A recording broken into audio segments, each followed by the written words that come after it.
Hey. Hey everybody, welcome aboard the Tabletop Express. This is Call Aboard.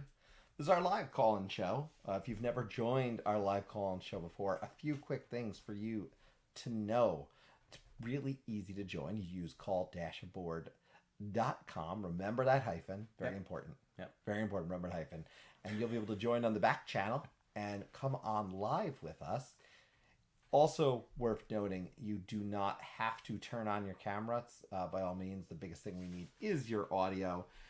But other than that, we are always excited for Call Aboard. We always have some great topics. Tonight is no exception. And we got a good topic tonight in favorite designers. Well, before we do that, let's introduce ourselves. Yes. Who are you? Who am I? That's a good question. So philosophically, no, I'm Chris Barris. Who is Chris Barris? I am one Board of the game designer? Yeah, I am one of the co-conductors here on the Tabletop Express. Right here, we got someone else. I'm Anthony. I'm in the middle. I know. You look good in the middle. Oh, thanks. You look good in the middle. And I'm Ryan. I'm wearing the yellow today. And I am really excited to talk about tonight's topic, which is it's a play on Monopoly and Star Trek. Got it. Yeah, I figured it'd be good. So, tonight's topic, favorite board game designers. Yeah. So, just like our favorite videos in the past, and by the past I mean like the last favorite one we did, we started this new thing where we're going to actually have that way. Yeah, a little surprise pick. So we have 3 columns. Each of us picked 5 favorite designers. Yep.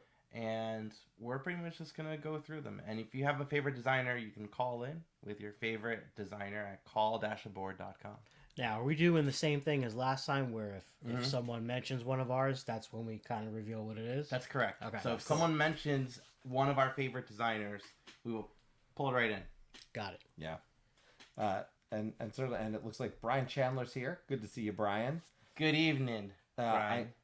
I will note at some point in the evening, for those who don't end up in the conversation in the chat or on air with us, in the Discord, we had a lot of great responses for favorite designers. So I'll certainly go and be referencing from some of those Discord comments because we had some good ones today. Yeah. A lot of really good thoughts on best designer for those in the Discord. Yeah. A lot of big names getting tossed around. Yeah. Uh-oh. Yeah, Do you not have any big names? What? No, I do. Oh, No. lucky you. I I'm thought you just were saying. going for like very obscure I- auteur. No.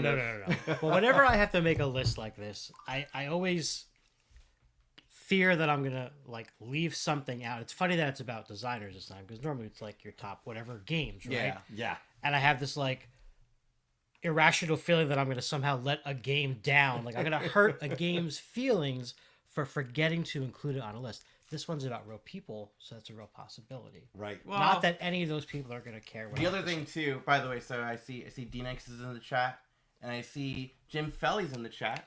That's exciting. Yeah, it was good to see Jim. Board game designer, Jim Felly. Gigantor is a big name. So I see Rachel's in the chat, and Danielle's in the chat. So some things about this. First of all, how did you guys pick up your list? Because I'm going to tell you right now, I based it on a couple factors. Number 1, I need to have played at least 3 of their games. Okay. That's fair. Number 2, it's just about the quality of those 3 or more games. So, like, not everything is going to be great. Right. But if you came out with 5 amazing games and then one, like, that I just didn't like, that's not going to go against, Right. So we could just forget about that, right? Everyone makes a bad movie, bad game, bad episode. It's right? true. This isn't a bad episode, man. Talk about a bad. Not yet. Not yet. From a process perspective, I'll just say I really looked at the games they created, certainly, but also the process by which they create their games. Yeah.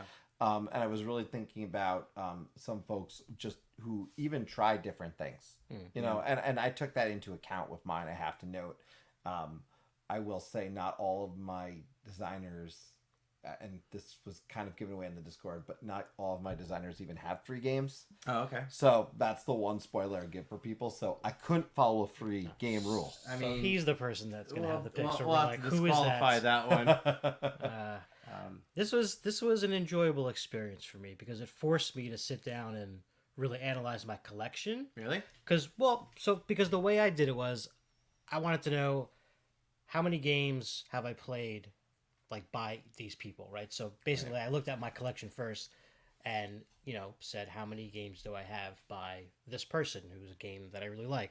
Oh wow, I have 5 games, and sometimes it was like, oh crap, I forgot that person did X, Y, and Z, and I'll say that one of the reasons that happens is because a lot of games have more than one designer, right? Yeah. So in our list, or at least in my list, there might be someone who's I list a game of theirs, but there's like 4 other people involved in that game. Right. That still counts as one of their designs, right? Yeah, I definitely have one of those too.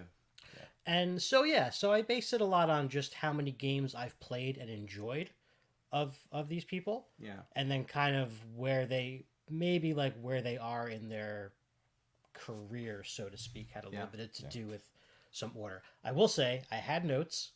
I left them at home. That's all right. So if you see me looking at my phone, that's what I'm looking up. Awkward. Well, no, it's not awkward now No, because now- I'm telling you. Now you mention it. But I don't want you to be like, that guy Anthony, all he does is look at his phone.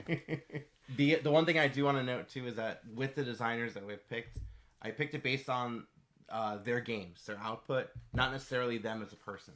Okay. So actually, not at all as, Yeah. as a person. It was based on Totally. the games themselves. Yeah. I will say if I mention someone and one of you guys or someone later is like, hey, did you know that person like said this really like not cool thing one time? I'm probably gonna say, no, I didn't know that. Yeah. And so to your point, there may be something that inadvertently was like, Well, I don't believe anyone on my list was like that. I mean, I I don't think know so some either. designers like that. yeah.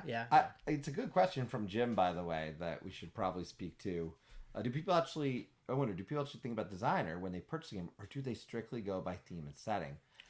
I will say there is 1 or 2 designers on this list for me that if I see a game from them, I generally trust it, and I can actually say I have an honorable mention that I can kind of throw out here. Well, that's everyone on my list too. That falls under that setting. Yeah, everyone on my list is very much like that. Yeah. Where, if they have a game coming out, I'm immediately intrigued of these 5. Right. So and I've definitely like pre-ordered some, or or just got hyped. Sure. Yeah. Just got hyped. Sure. Well, I'll throw this out there. Not in my top 5, but it is an honorable mention. Honorable for mention. me. Phil Walker Harding. And if he makes a game at this point, I'm looking at it. And this actually started most recently because of Planted. Now, pull them up. yeah, and look, I'll just bring this up. Phil Walker Harding has done the games that stood out to me that are in my collection. Planted, Silver and Gold, Sushi Go Party, Amotep Duel. I've played it with you, and I'm intrigued by it. I need to play it more. Gizmos. Oh, Gizmos, yeah. My Shelfie. And Anthony. Yes. Llama Land. Llama Land. That's a good game. I never That did was Llama that was the sleeper out of nowhere hit of a couple Sleeper? PAXs ago. Sleeper at PAX Unplugged. So for much me. fun. Fun game. So that's an honorable mention for me. And yeah, that's great when Summer Camp is being mentioned in the chat as well. Oh yeah, Summer Camp's a great one. Yeah, it's a... he almost made my list too. Jim said that he never put his name on the box cover because he wants people to be attracted to it for its theme and setting. So I agree, and to go back to your initial question, I think it really depends on who the person is that's approaching this game, right? Yeah. To Chris's point, what you agreed on, and I'm the same way. There's a few designer names that I'm instantly intrigued by that first because it's by that person. But I think if you're newish to the hobby overall and you're just discovering ridiculousness of this hobby and how many titles there are, you don't know that stuff yet, probably. Right. So in that aspect, I think theme and even just box cover is going to be a much more important aspect than maybe for seasoned gamers like ourselves. Brian saying that he truly believes that Jim Felly's name would sell games. And we'll get to that. Yeah, I just want to encourage right away at this time, if you do want to share your favorite designer, feel free to pop into the queue. That's right at the top there. Call -aboard.com. Include the hyphen. It's like call dashboard. Dash. I know I was saying dash before, so that's why I'm saying hyphen now. I'm correcting myself. And Real you know, time. we do have a top 5, so if you trigger one on the top 5, we'll reveal that. Yeah. Rachel is saying that she looks at designer and publishers, theme setting, price, hype, my shelf to see if I have many of the same mechanics type. Yeah. Yes. That is actually a really interesting piece of that conversation, which is that I jump up from there, which is how many games of that mechanic do I have? Yeah. I know many people who won't get more than a few in each mechanic but they tend to have smaller collections. They don't have 200 or 300 board games. Yeah. But they've got solid selection games in their house. So. Yeah. David on telling people to get off his lawn right now, saying that the more beige the better. And back in his day, we had 5 shades of brown, and we liked it. That's a good point. Oh man, yeah. You never really think about that. Nowadays, everyone's like Kickstarter blinged out, right? I appreciate a good beige. Chucky Mags. Oh, Carlos Magnus. Chucky Carlos Mags. Magnus. Chucky Mags. That's a designer, by the way. So I'm going to talk about him really briefly. Leo Colavini, I want to play more of his games. But bringing his games to the table is very tough. A very tough sell. Because they're very beige. Yeah. So, you know, I'll eventually try. Who is your honorable mention? My honorable mention, and I'm not going to say this person's name correctly. Uh-oh. That's okay. Klaus Jorgen Raid, Carcassonne, Alhambra, Okay. and another. Wait, he did Alhambra? I thought that was Dirk Hen. Is that not Dirk Hen? Oh, maybe I'm wrong. It's okay. Or maybe he did Maybe he did. another version. Yeah. Oh, he did Downfall of Pompeii. Yes. I love that one. That game's awesome. That game is awesome. And Carcassonne City. Oh, My look at favorite that. There's Carcassonne. Designers expansion. got it. I knew I saw it on there before. Yeah. Yeah. Anyway, you know, I made this is the honorable mention because those games are great. I love all 3 of those games. Yeah. But I feel like the chances of him making a newer game that I might like as much are lower because of other people on my list. That's the only reason why he's basically the number 6. That's a very fair assessment. We got, by the way, there's a shout out to Matt Dunstan right now, and from an honorable mention perspective, that's got right now a chance of someone who keeps making stuff that I like that could work my way up the list. But why is that name not ringing a bell? I know. I feel like the I've heard Roland. the name. He's the print and plays. Oh, Voyages. He's Right? Voyages. He's been making. Yeah. He's been doing Yeah. so much good work that I would not be shocked if that continues. If he moves up my list, because I've liked everything he's put out. So far. Right.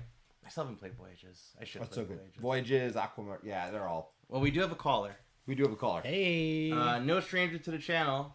We have what was it? What was the term? What was the term that we gave? Contributor. Contributor, is that correct? Yes, I thought it was like consultant. Consultant. Was it consultant? Contributor? Well, at one point it was I don't know. contributor. It's like he's part of it. He's been part of a channel since really conception, early conception. I This is sometimes refer to him as Choo Choo Chandler. And we're gonna bring him on in. Let's bring him on in, Mr. Choo Choo Can we make Chandler that himself. official? Yes. Brian Choo Choo Chandler. There he is. Oh my God, I need to. I almost had time to change my name. Time for that. It's good. How Hello, you doing? how's Well, it going? When you're on the channel, you have to be something train related, right? True. So. Absolutely. I choose you. Oh. The old Simpsons Valentine episode. classic. Ah. Good evening, everybody. Yeah, thanks for a couple minutes. So, gonna go with one of my favorite designers. Yeah. I did mention it in the Discord today. If folks were checking that out, it's Elizabeth Hargrave. For a couple of reasons, maybe not even the reason a lot of folks might expect. I did start really getting into the hobby. Hang on one quick second, because that is a crossover as well. Oh, fantastic. Yay! Number 5 for Anthony. Sweet. Elizabeth Hargrave. Awesome. Good. So I'll be curious to hear from you, Anthony, if some of the reasons are the same. 3 of the, in fact, all of the reasons are the same. So yeah, why don't we leave that up? So I started really getting into the hobby in 2018, which is when Wingspan-ish came out, I think. Yeah. Maybe, is that the same year? So to me, Oh, it came out in early 19. That's right. So I got into the hobby in kind of mid 2018. It was very And hot. so Yeah.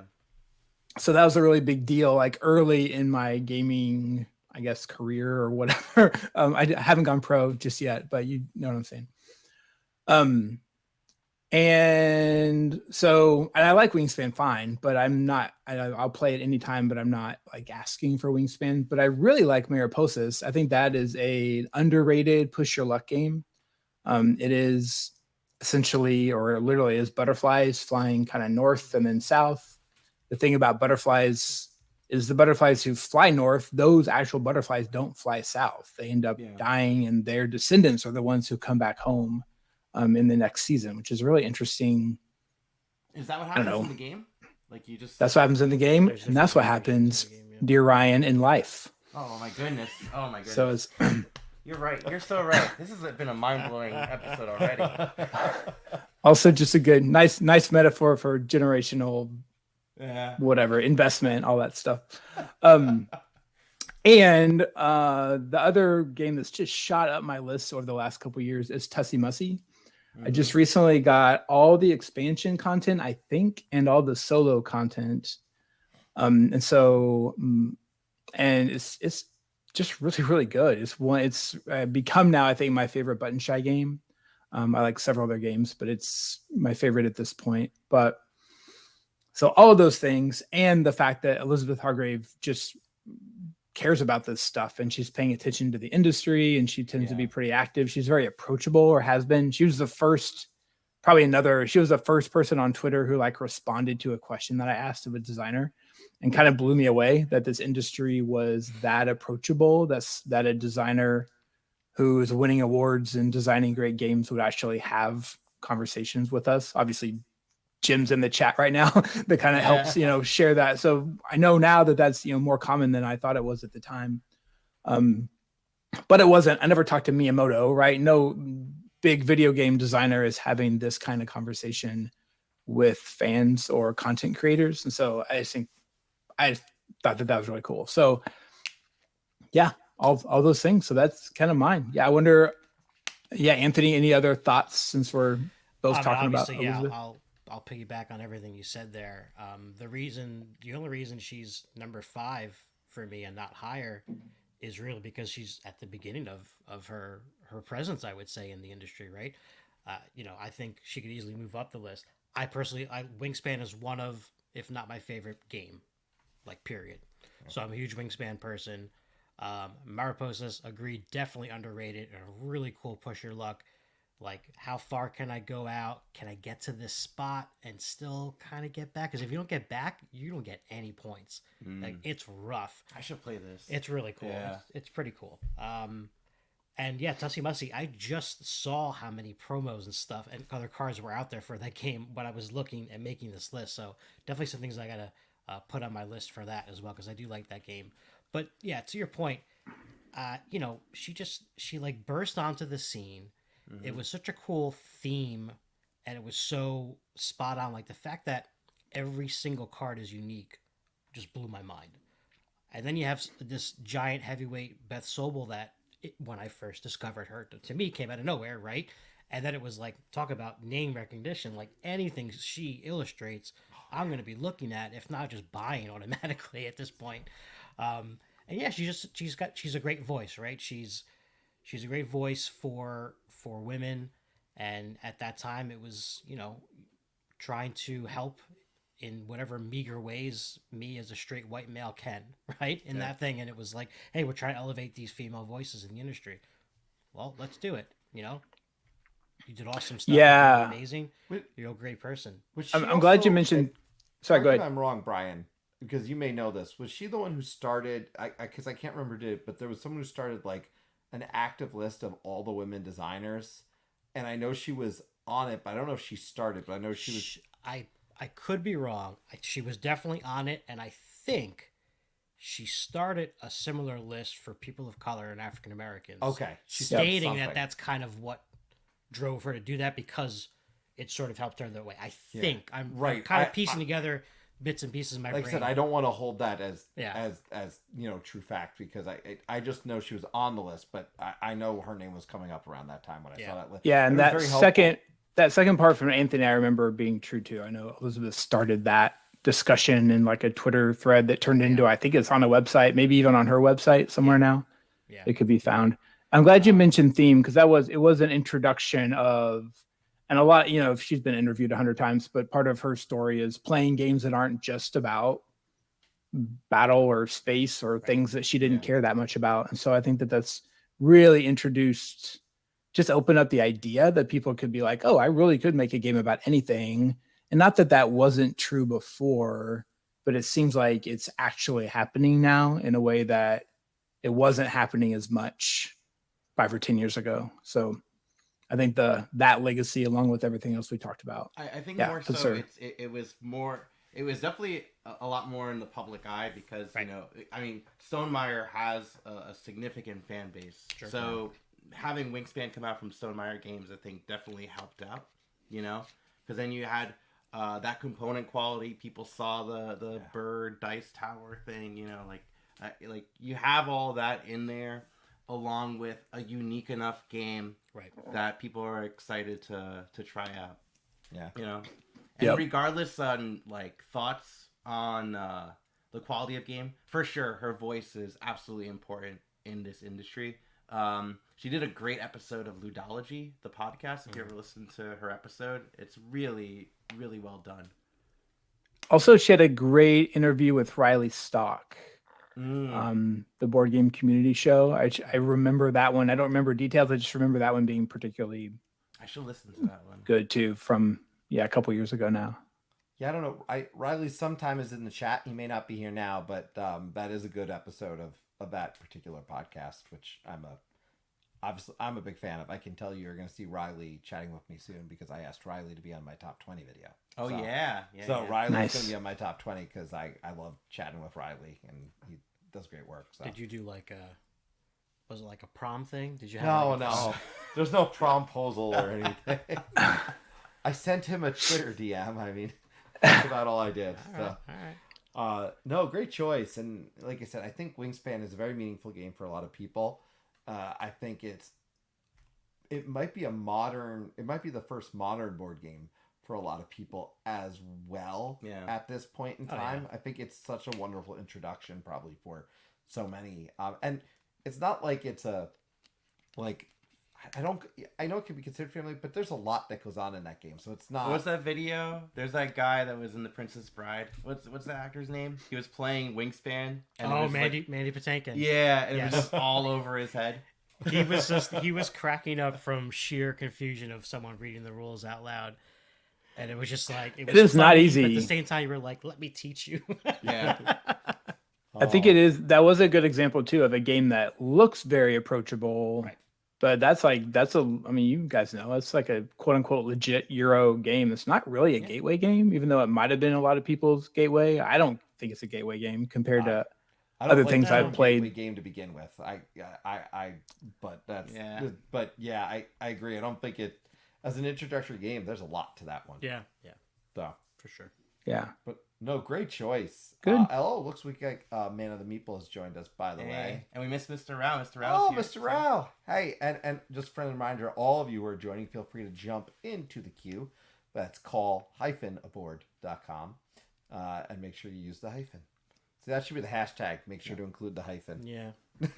So yeah, way Did you too do an long. honorable mention? I'm sorry. Did you do an honorable mention? Yeah, what was your honorable mention? I think I glossed over it. You kind of glossed. What is your honorable mention? I forget You who got I said Brian. earlier. I said someone earlier. Oh, okay. Yeah. All right. And it complete. Why is it glossing over my head? I don't know. Leo Colavini. Oh, right. okay, right, okay. Right.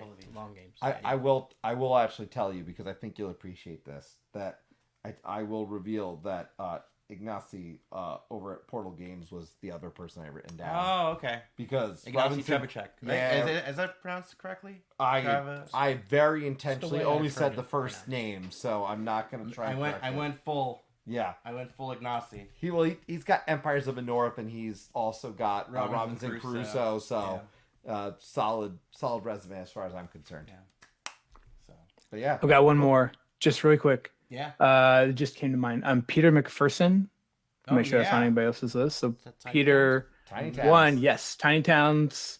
Peter is a colorblind designer, so I got to sneak that one in as another accessibility brother in arms. And coming up, Fit to Print is his latest, and he also designed Wormholes that came out last year. Yeah. Tiny Towns is just fantastic. It's a great, cute little game. Yeah, I actually haven't played Wormholes. Don't tell Peter. I mean, he's. But I need to get that to my table I sometime. don't think Peter's in the chat tonight. I think you're. No, I don't think he 27, is. 20 was around the time. Okay, you got it. I will let him know. No, Peter's, and I will give a shout out to Peter because Peter's one of the earliest supporters of the channel in the sense of being willing to come on as a designer to Creators Corner, and I have a great appreciation for that. And Peter's not on my list, but I do appreciate his design and what he does. And Tiny Towns is one that will not leave my collection. I can say that. I still gotta play it. Yeah. But I really want to play Fit to Print. Like that's well, it is coming. I know. I know. It's not here yet though. Yeah. It's not. But I did get a chance to meet him. He was very nice. Yes. But again, it's about board games, not the person. Right. I don't know. I read it. Favorite board game designers looks like my list. So this is what I'm reading at the bottom of your screen. So I'd say it's up for interpretation. I guess. I guess it is. Brian, all right, boys. You're Thank you. going to be doing a video later this month too of a top 20. Yeah, we're still trying to get it scheduled, but I'll be doing my top 20 sometime soon. I haven't identified my date for sure yet. We're working on that, so we'll have that. I'll announce it when I know. All right. Yeah. So Good. Stay tuned, everybody. Brian will be back with his top 20. And that'll be come later this month. And can I just take that moment to say that this is our top favorite month. Favorite games month. It's our favorite games month. So you're gonna get to see all of our members that in some way or form will be dropping our top 20s. Yeah. And I think we've noticed this before, but we do this in March because there's a bunch of games from 2022 and it's impossible to get them all in. So this gives us a little extra time. So March is always going to be our favorite. Yeah. So our end of the month video is going to be a top 20 of 2022. Correct. Yeah. Which I'm equally excited about. Yeah. Because 2022 was a good year. Yeah. Very good year. But thank you, Brian. We appreciate always. And again, you'll be back. I know. So awesome. People have a lot to look forward to with your top 20. Thank you guys. See ya. Later. Bye, Brian. All right. So in the chat, we've talked about Luke Laurie. So yeah, you guys know Luke Laurie. So he did Cryo. He did what is it? Manhattan Project, Energy Empire. The Energy Empire specifically one, and then Dwellings of Eldervale, and now Andromeda's Edge, I believe, is also on there, and Whistle Mountain. Whistle Mountain too. Yeah. Okay, yeah, I've never played Whistle Mountain, so I haven't played any of those, but I recognize them. Yeah, Dwellings. For sure, I think Whistle Mountain's probably my favorite of his. And then Phil Walker Harding was brought up as an honorable mention, and it might be on the list. Time out. Bring it up. Oh, we're doing it? Yeah, right, man. All right. He said it, and now Mr. Rouse said it too. You're right. All right. What number is that? Oh, jeez. I don't remember. I want to say it was 4. we don't want to give away the rest of your stuff. I want to say it was year 4. Hang on. And of course, he checks yes, that. Yes, it is. It's 4. It's number 4. Boom. So what is it about Vilgar? Because I kind of spoke to a little bit to my feelings on this fact that it just feels like everything he puts out is interesting. He takes different. They're very different games, but they're always really interesting, and they always catch my eye. For sure. And he does. I mean, the polyomino thing plays a big part. Not every game is like that, obviously, but to your point, everything's just very different. Like, despite the fact that a lot of them are putting tiles or matching things, they're all like really, really different. I mean, Emotep. The first time I played that game, I was like, wow, I can't believe there's so many things to do, and not everybody has to do the same thing, and you can kind of do this and ignore that for a little while. That was just really cool. Silver and Gold, first time played it, instant buy.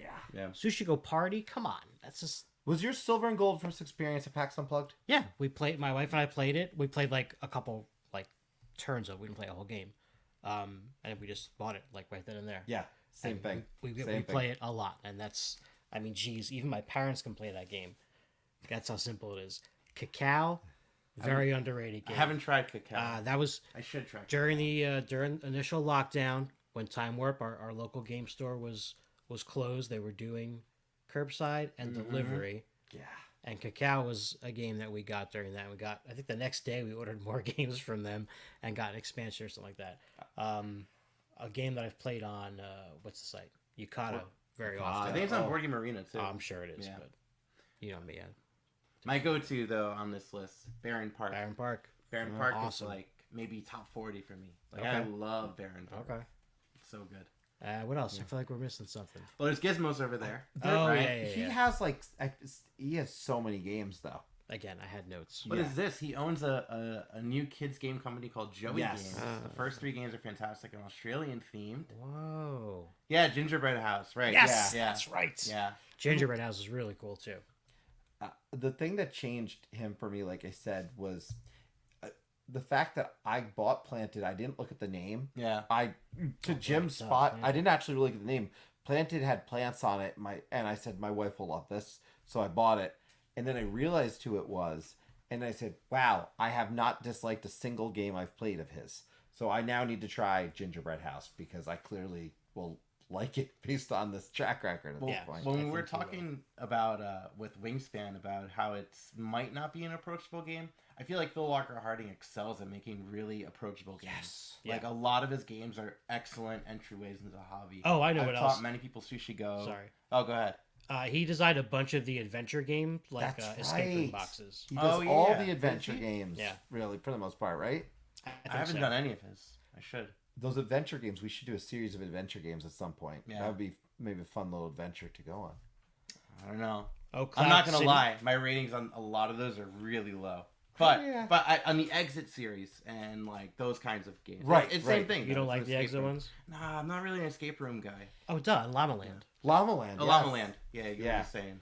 Yeah, so many. Right? good ones. Did he write some exits? I don't know if he wrote some exits, but it was the adventure. No, I don't. No, adventure. Adventure game. Adventure Adventure games. Yeah, I'm game. just saying, it's in the same vein though. Yeah, It's of not course, like of an course. escape Yeah, room yeah. kind of thing. Yep. I would trust him more than the adventure games, though. Yeah. So, Oh, Summer Camp. Right. Oh yeah, Yeah. and the new Tetris game. oh, he did the new Tetris one too. Yeah. Yeah. Well, it's all those Buffalo game releases, as Mr. Row's talking about. Mr. Row, feel free if you like jump on the back end, of course. I know you and many others have done so before, so that friendly invite to Phil jump Walker aboard. Harding. I gotta check out these Joey games. Yeah, That'd be cool. yeah. I have his contact. We'll have to get him to come on to Creators Corner too, because Yeah. he's I very. really feel like I'm missing a game that I love of his too. Because I do love Gizmos. I recently bought it. I've been playing a bunch on Board Game Arena. and it's just Neoville? so good.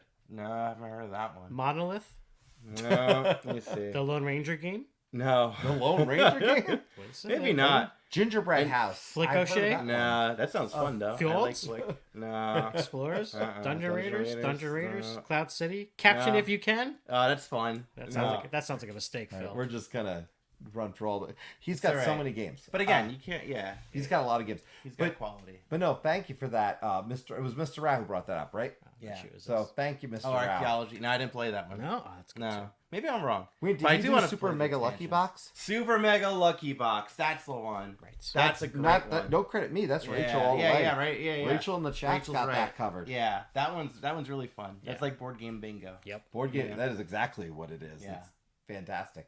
So yeah, Phil Walker Harding. Yeah, there you go. My honorable mention. Your number 4, and 2 of your picks are already gone here. Same thing happened last You're, time. you're, you're the man of the people. You are the man of the people. We are seeing that. I think we Sorry. established that already. Yeah, Yes. I'm happy in taking on that You're, role, you're gonna especially give. when the people are 4. Wow. Okay. Low blow.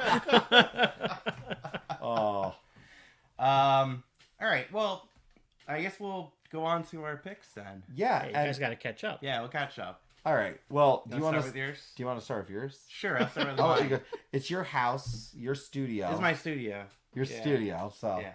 All right. My number 5 is someone we had on Creators Corner, and he collaborates a lot with a lot of different designers. Yeah. And that is David Thompson. Okay. So you were mentioning before about like Sometimes you see board games that have a lot of collaboration. Mm-hmm. David Thompson is like the collaboration designer. He's like that Clutch in. Who is he in the music world? Who's his equivalent? Is he like Pharrell? Oh, that's a good point. Right? Yeah, yeah. You know, there's gonna be it's gonna start saying like the game title with David Thompson. Exactly, You know, like it's just exactly. like on top. And David Thompson. So we have a couple of games of his over here. I put By Stealth and C. Oh, Brian just mentioned he just got Undaunted Normandy. Mm-hmm. Nice, good choice. Which is fantastic. Resist, which is the most recent solo games. Sniper Elite, the board game. Switch and Signal, which I just recently did last week on Mr. Rao's channel. Mm-hmm. And that was a blast. And War Chest. So, David Thompson he's primarily started out like as a war gamer and really got into the hobby with what's that game? That Martin Wallace game? A Few Acres of Snow. That was the one that really pulled him in.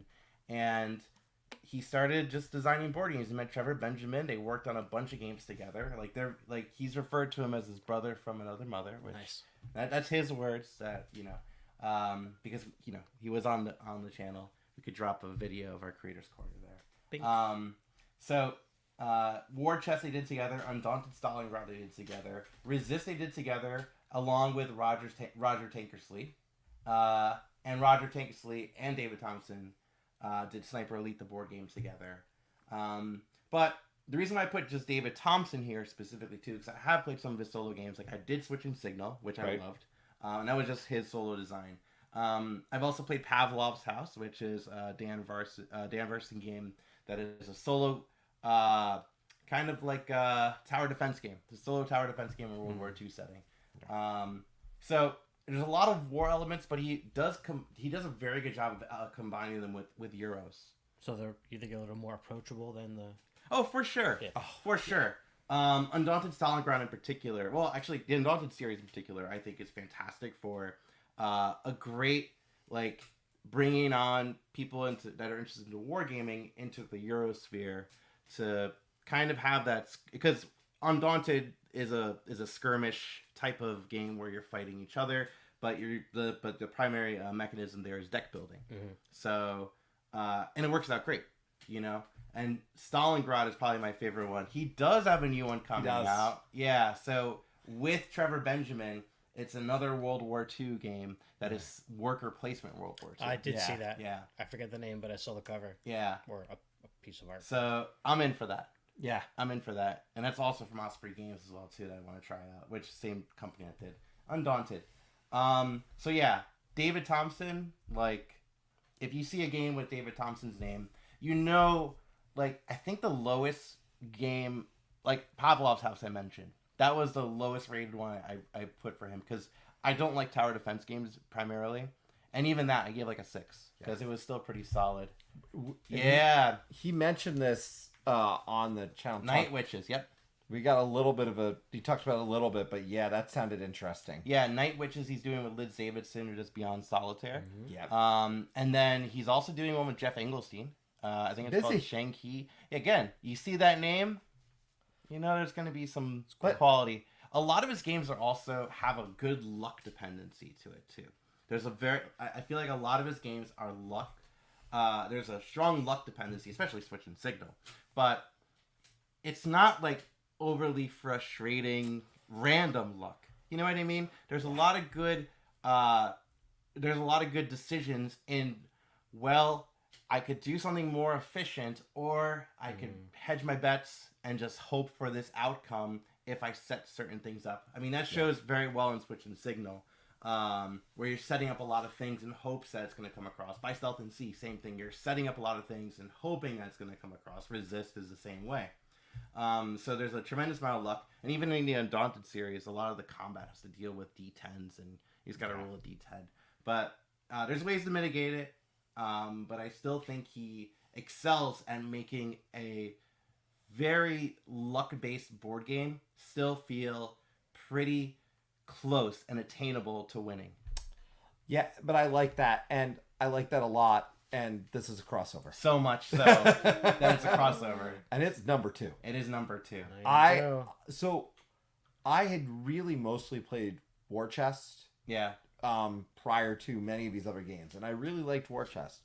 I played War Chest. I enjoyed it. I liked the overall. I liked the mechanics of the game. They were simple enough. Yeah. They came with extremely high quality components. Yeah, like poker chips. Like they're Yeah. solid poker chips. It's not. You don't get that same feel if you've just tried War Chest Online, and that's the thing. There's a real physical feel to this game. But then I got introduced to the other stuff. You know, I played Switch and Signal. Yeah. Switch and Signal. Oh, this is really cool. I love the concept and the idea, but yeah, we got to get these trains all, but this is not going to be easy. And none of his games were easy. The reason, and the thing that won me over, that skyrocketed him up to number 2, and it's not my highest rated game from him, but he sold me in a way on solo games with his game Resist. Mm-hmm. And Hadrian's Wall was the first game that really got me doing solo. Yeah. Resist, as a byproduct, I played this. It was different than all the games I had played solo. I love the mechanic of, I do have choices I can make, but if I put this card over here, it's potentially out of the game for the rest of the time, but it gives me this big benefit.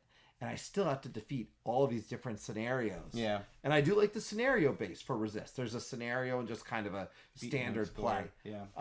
I like the scenarios, and I prefer it that way. But it's such a well-designed game. And after playing Stalingrad, this was the final thing. Yeah. Oh, After yeah. playing Undaunted Stalingrad, it cemented it for me. Yeah. And the reason again, and this kind of goes to what you were saying before, David Thompson's worked with a bunch of people.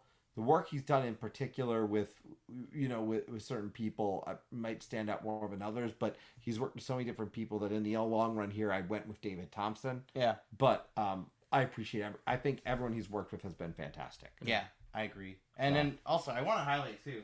I mean, I have Resist right here, and like, look how small this box is. Yeah. You know, it's so small, and it's just very quick to set up, tear down, and there's a lot of game in here. Like, there's multiple options. You could do the beat your own score mode. You could do a scenario based one. I think there's like 10 different scenarios.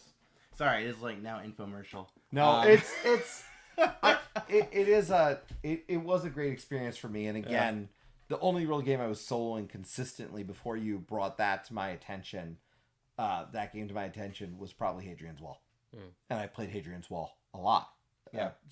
That and probably one other game, but Resist was you let me try that, and I almost didn't give it back to you as quick as you probably wanted because I was so into playing that scenario. It took me a while to get it back to you. So, have you played any David Thompson games yet? We will. I have played Switch and Signal once. Oh, cool. Yeah. Oh. We got our butts kicked. Yeah, it happens. Yeah, that it was happens. tough. You lose Switch and Signal pretty easily, I think. But I mean, that's okay. it was cool. It was definitely a unique experience. Just pick up and I would deliver. definitely play it again. Yeah, co-op, pick up and deliver. Yeah. It's like what? And trains. Yeah. Brian, by the way, mentioning that Night Witches was on the BGG podcast. Oh, and apparently they're going to have a promo ready for cons this year. Well, there you go.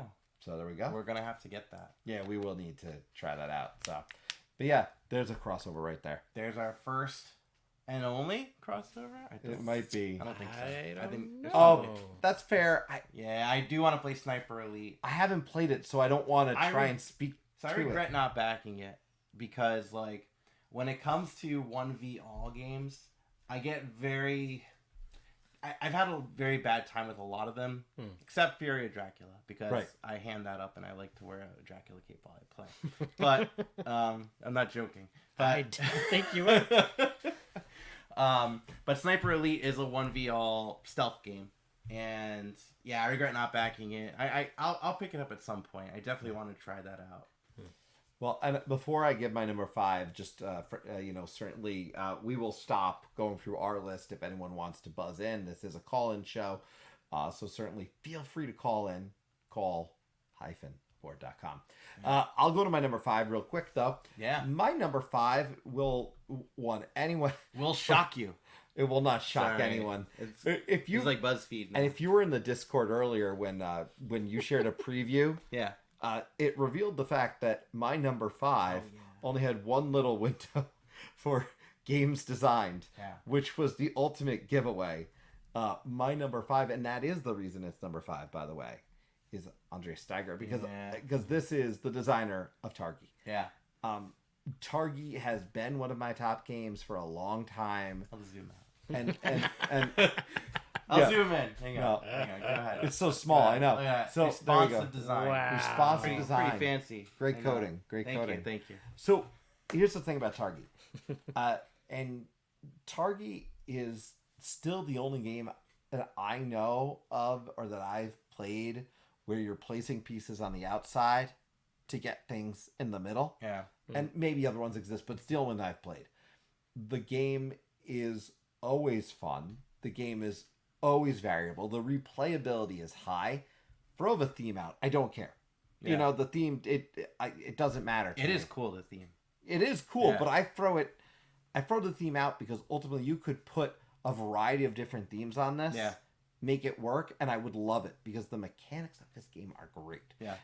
The expansion for this game also adds water, essentially, and there's different ways to get it. It's a little Sorry. harder, but and I really like the expansion. It's almost like a different game Yeah. to some extent. It's still got the base core to it, but it feels a little bit different enough that I will play them differently. I will play the expansion with folks who've played Targi. I wouldn't start people with the expansion. I would always start people with base Targi. But Targi for me has been just such an important game to me. And as a design perspective, I just think it's different. And from the story of its design, I will note, this is a game that he has another expansion out, but I can't get because it's not even available in the United States. I don't know if it'll be published. Oh, yeah, I here. saw that one. And if I didn't can know get a that. copy of it, even a copy Yeah. of what the stuff is translated, I will make it myself. Yeah. Just to be able to do it but I've got all the upgrades to this. I mean, so I think this was a phenomenal design. He's a wonderful designer in the sense of, I will say, even though it is about the game, he is the type of person who is engaging in the community as well. He speaks to one of those types of people that Brian was talking about earlier. So yeah, that's my number 5. That's Targi. He was on the channel, too, for Creators He Corner. was on Creators Corner. His signal was a little shoddy. A little shoddy. No, the signal was a little shoddy. It was cutting in and out a Oh, little bit. right. I thought it was like a nickname. Like No. Some know me as Little Shoddy. No. No, but you know what's funny? I remember That's what I thought you were saying. No. Sorry. when he was on, I remember laughing though because he was talking about how like Targi's on the shelves of Yeah. his like grocery stores. Right, and like And- Aldi and stuff. Right. Like Yeah. how like it's just a neat thing to think about Targi on, and this was a year and a half ago or so. So Yeah. it was just a neat thought. Great game. Brian brought up that upcoming game Point City. The solo mode has a little bit of that grid-based selection. Reminded him a little bit about Targi. A little bit. All right. Huh. Like, as in, like, coordinate wise? Like, do you place two things around? I'm Probably. curious to know. Yeah. Yeah. Because Meadow has something similar, but it's only. You're Mm. picking from a grid of cards, but you're only Right. putting one thing down that says, Right. like, a number, and you just count up or over from that spot. It's Yes, just- there you Oh, go. Little Shoddy, yeah. little shoddy. Yeah. Oh God. Nice. I'm sorry in advance if Little that shoddy becomes coming a in. thing. No, that's gonna be that's gonna be a fun No. list to make. That's going to be his new name. Yeah. Designed by Little Shoddy. Oh, That's man. right. And we'll get David Thompson's got to get a music equivalent. That's name. how you do it. You get David Thompson together with Andreas Steiger. There you go. They make a game together. I would like to see. Is it all right if we ask the audience if anyone wants to predict what they think might be? I'm intrigued. If they don't want to call in, that's fine. But I'd love to see if someone wants to predict what they think might be one of our remaining picks, because Sure. I want to see. We have some regulars in here who might be able to pick one of our favorite designers. Well, I can jump into mine number 4. You can jump in your number 4, but I want to challenge everybody. All right. And the first person in the list to get one will be able to win. What? You're giving away something? No. Oh. No, we were doing that it. was the persons we'll Oh. bring I up. thought it was an impromptu. I don't contest. have anything. I have a notebook in front Nobody of me. wants your William All right, Patterson. we'll be giving away a notebook. No, we're not Leather giving my bound notebook.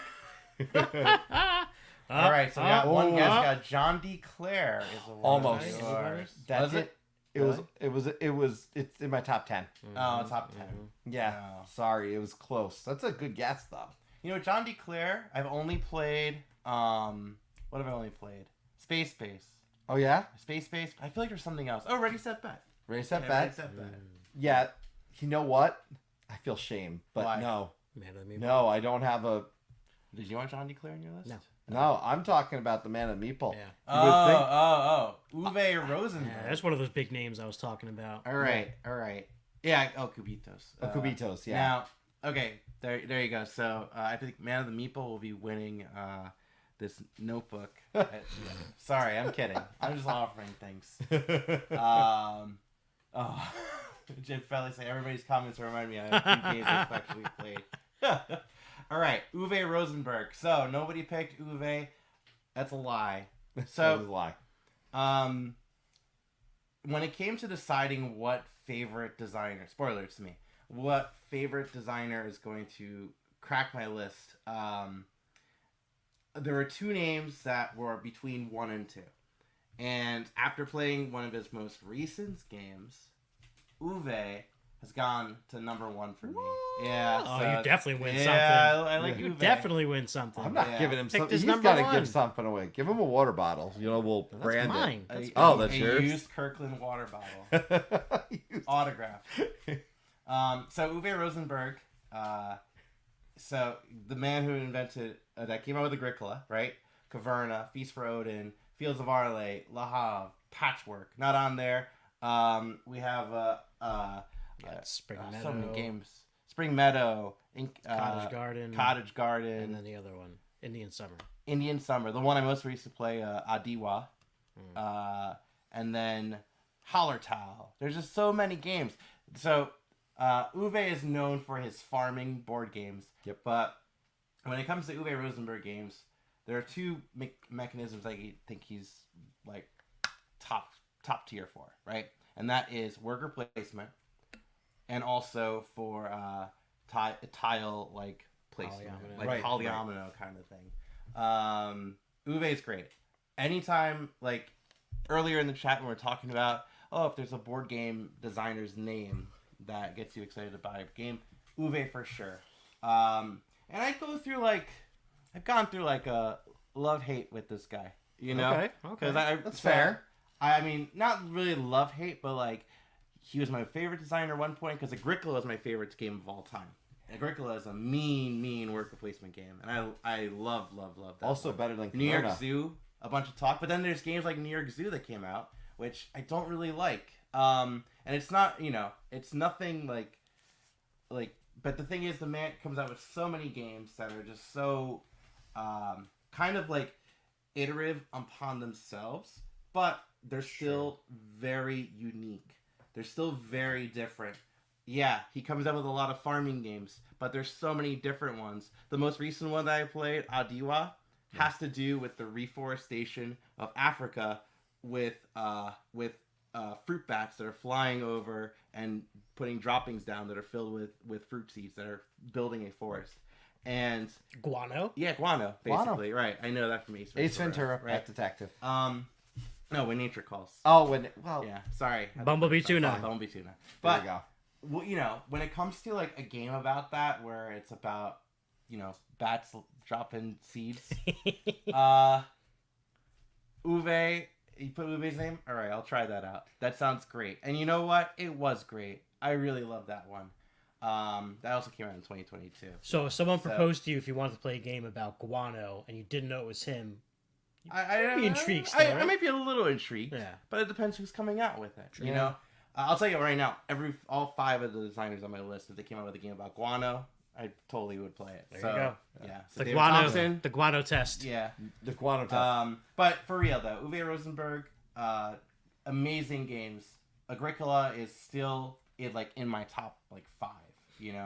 Nussfjord, I recently played, and is an amazing solo experience. It's probably one of the best solo games I've played. Period. And the great thing about it is Le Havre gets a lot of love. I don't care for Le Havre.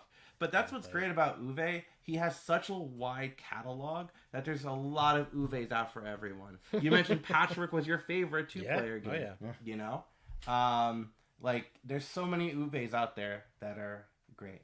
So, Uwe Rosenberg, if you haven't tried an Uwe Rosenberg game, try them out, because they're great. Try Bonanza. If you want a party game, try Bonanza. Yeah. I need you to bring up Rachel's comment. What happened? What did I miss? I need you to bring up Rachel's comment. You see it right there. Boom. Shem Phillips. Yeah, you're gonna have to reveal one of my picks. Oh yeah, right. You're gonna have to go right to number one. Oh my goodness. Yeah, so this should be no surprise to most people know me. Raiders of the North Sea has always been rated really high. Explorers of the North Sea, I think, is like underrated as a game. Okay. It's I really enjoy that game from an exploration perspective. What you get to do, I can play the heck out of every Shem Phillips game. He does something with his games that I really enjoy, which is he continues to explore different mechanics with every single game. Mhm. Every game plays different. Mhm. Every game, though, within each trilogy, within their trilogies, still has enough similar feel to the world he's created. Mm. And I've just very much enjoyed this. Another thing that skyrockets him up is the existence of things like Hadrian's Wall and other stuff that has come out through his work. And, and there's something about Shem that has always stood out to me. Now, I will note, a lot of people have told me Raiders of Scythia is the one. And I have not played it. But I love my Raiders of the North Sea. Yeah. With all expansions, as I always tell Ryan, I think the expansions are important. But I just like what he does. I think he always is doing something new. This is a theme with me, by the way. I like people who are experimenting with different things and ideas. For Shem, I think that it's the combination of new ideas, but within a world. And he creates these worlds. The only Shem game I have not played, if you scroll up, I think you might even have it in there, it isn't. There's Architects. There's Wayfarers you haven't played, right? No, I've not played Wayfarers yet. Now, I will note Wayfarers I've not played because I legitimately am waiting for there to be like a bundle with all of them, and I'll just buy the collector's set all at once. Do they sell that? Do they? Usually, by the last Kickstarters, what they do is I can go all in and buy the everything package, and I'll get everything. But for me, the only one I did not play was the first one. The first game he ever made was, though he did actually have, can I note? Yeah. He actually, I believe, maybe it wasn't him. I'm gonna have to double check. But yeah, for me, Shem Phillips, that's my number one. Shem could be kind of usurped, I think, based on some of these people, because there's a lot of good designers out there, and I need to start playing this new series. But yeah, Raiders of the North Sea, Hadrian's Wall comes from Garfield, all these things that have happened. Yeah, I love Shem's work. So have you played Panhandlers of the East Village? Is that a thing? No. I feel like I know, but I feel like it's that's his first game. Nobody's now ever heard on of the direction. No, his first game has actually been on the shelf at our local board game shop for 2 years. And I've been waiting. I always joke, I was like, is that ever gonna drop? I'll get it at that point. But yeah, like I said, if you haven't played his stuff, Architects is on BGA, but I don't love it online. It needs to be played physically for me. I mean, this is my first time playing Architects, and I'm doing async, and so far I'm really disliking it. But I mean, I want to play it live. I didn't like it on BGA in async either. Yeah. So we'll do it live. We'll do it live. I'm not giving a rating off of that. No, please don't. I can tell you, Raiders is not much. I mean, I've told you many times, Raiders is our biggest difference. Yeah, they're the one we. Raiders is our biggest difference. Yeah. But Paladins of the West Kingdom, I did enjoy. Yeah, that one. But you know what? I can't tell you anything about it. It's been a while, and like I know there's cards. I know the same iconography with this is with Architects of the West Kingdom, and it just went in one ear out the other. But I do remember enjoying it at least. Yeah. So. Well, I just gotta say, if there was any doubt, that I was not the voice of the people. Why? What happened? Everything happened. Everything happened. Have you played any Shem Phillips games? That's not what he's talking about. Have not. Okay. I own Paladins, and right. I've never played it. All right. But in the chat, there are many things being said. Oh yeah. So that Reiner have to Knizia. do with me. That's going to be him, I think. It actually almost came on my. So Reiner Knizia almost went on my list. Okay. He's in my probably my top 10 as well. right. But yeah, not I do like Reiner Knizia. I do as well. Bruno Catala is your number one. Number 1. Yep. Number 1. When I sat down and made the list, man, this list of his just kept getting bigger and bigger. Such amazing games. He does have some So good stuff. who said? Yeah, D Nix. That's Dan, right? Yeah, Dan yeah. said that. Just all these games. Come on. Seven Wonders and Seven Wonders Duel. Sobek, one of your favorites now. It is- Raptor. DNX, by the way, has been Dude, all right, you've been so so connected. listen, now's the time. D Nix, Dan, Will you? this is my proposal to you. Yeah. I would love for you to join us when I do my top 20. Whoa. At some point, I'd like you to be my plus one because for sure, man, me and you are. I've got the Eagles thing going on too, 100%. So you're invited. I don't know what that was. That's going to be our thing now. All right. Bruno Cathala. Oh, so many good games. I remember when I first started watching the Dice Tower, and they did a bunch of videos like this, and Z Garcia really, this Yeah. was his favorite designer. I don't know if he still is, but he was for a long, long time. And I just kind of always had similar taste to Z. So yeah, I can't say enough good things about these games. Are all awesome and so different from each other. Raptor, great game. Splinter Duel. Right. Actually, so a lot of these were lifted off of the recent 2-player video. Yeah. Right. Only Yeah. 5 Tribes wasn't. I mean, I think people like the 2 players too. Five Tribes was one of the first games that I tried in the hobby, and I was like, wow, this is intense. It was intense. But it was fun. It Yeah. was fun. And I'm definitely a fan of his 2-player selections. You know, we never said what's everyone's favorite of that designer. What's your favorite Bruno Cathala? You gotta go with one. It's probably. It's. Oh my god! It might be Splendor Duel now. Really? Yeah. It is good. I don't know. That's just the new hotness. Yeah, That's it just is, the it is. evergreen honeymoon period. Yeah, you're right. You're right. I don't know. I could be wrong. Could be long lasting. Seven Wonders Duel is amazing though. Yeah, it is pretty amazing. That one is probably my favorite of his. Seven Wonders Duel feels like a game that will stand a good test of time with its design, as in the 2-player kind of realm in particular. I don't know though. I haven't played King Domino Duel or Raptor yet. I played Sobek, I played Spender, and I played 5 Tribes. And Seven Wonders Duel, hands down, is Oh, my favorite. well then of the King 4. Domino and Queen Domino, obviously. Yeah. Those are a Oh, lot of right. fun as well. Oh, Jamaica. Oh, I haven't done Jamaica. I want to. Jamaica's awesome. That's the pirate one, right? Yeah. Dice Town is him. Oh, this is why I should take my notes. Shadows over Camelot. Oh yeah. Oh yeah. Come on, that's a co-design, I believe. And Mr. Jack, the whole Mr. Jack series is Yeah. him as well. Cleopatra and the Society of Architects. I haven't played, but I know is very popular.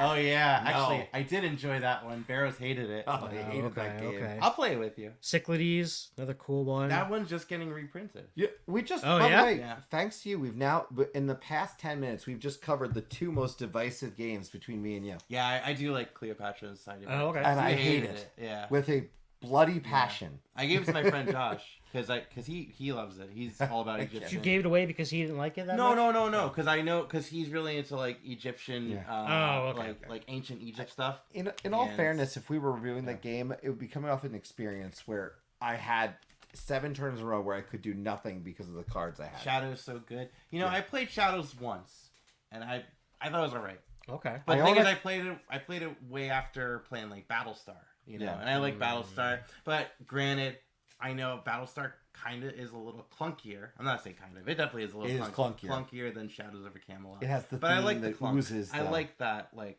you know. You I like own that Shadows. is. If you Yeah. want to ever bust it back out, I don't. I have a but- copy. I'm just saying.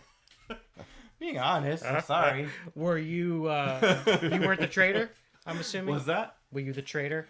And Probably not. No, I wasn't. I wasn't. But the thing is, literally, the trader just played the game normally, and we all just lost. Yeah, that could happen. Oh That's literally what happened. no, that. Everyone played normal, including the trader, and she never turned. Not even at the very last turn. We all just lost. So Well, we're just, that's- I guess, really bad. Well, the at game's it. hard enough. You don't need a Yeah, trader. that's exactly. But at least at Battlestar, there's a little. I don't know. There's a little bit more balance in there. I'm seeing something else, by the way. So yeah, let's keep going on this list. I see Matthew Riddle, right? I've heard of him too. Yeah, I heard of who him. combines with Ben Pinchback. There you go. So So much so. so much so that I think it's my number 3. So you're number 3. Yes, those two guys, Man, oh man. Oh, hang on. I gotta share it. I'm not even sharing it. It's not. It's your number 3. Oh, there you go. It's my But number 3. I'll share this. It is my. Yes? Nope, just kidding. Oh. It is Yes? Which number is it? Oh, number okay. 4. Is All it 4? right. Yeah. I couldn't remember if I put 3 or 4. Well on that one. done. Well done. Yeah. And that one I allowed. It's a technicality to be combined. We didn't talk before. Did you ask to put both?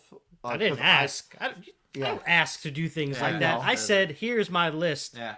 No, I was like, no, all right, I didn't all say it right. like that. I very I specifically. think I actually texted him cheating and then put the 2 names Yeah, there. They go together. They just Yeah. do. They just do. go together.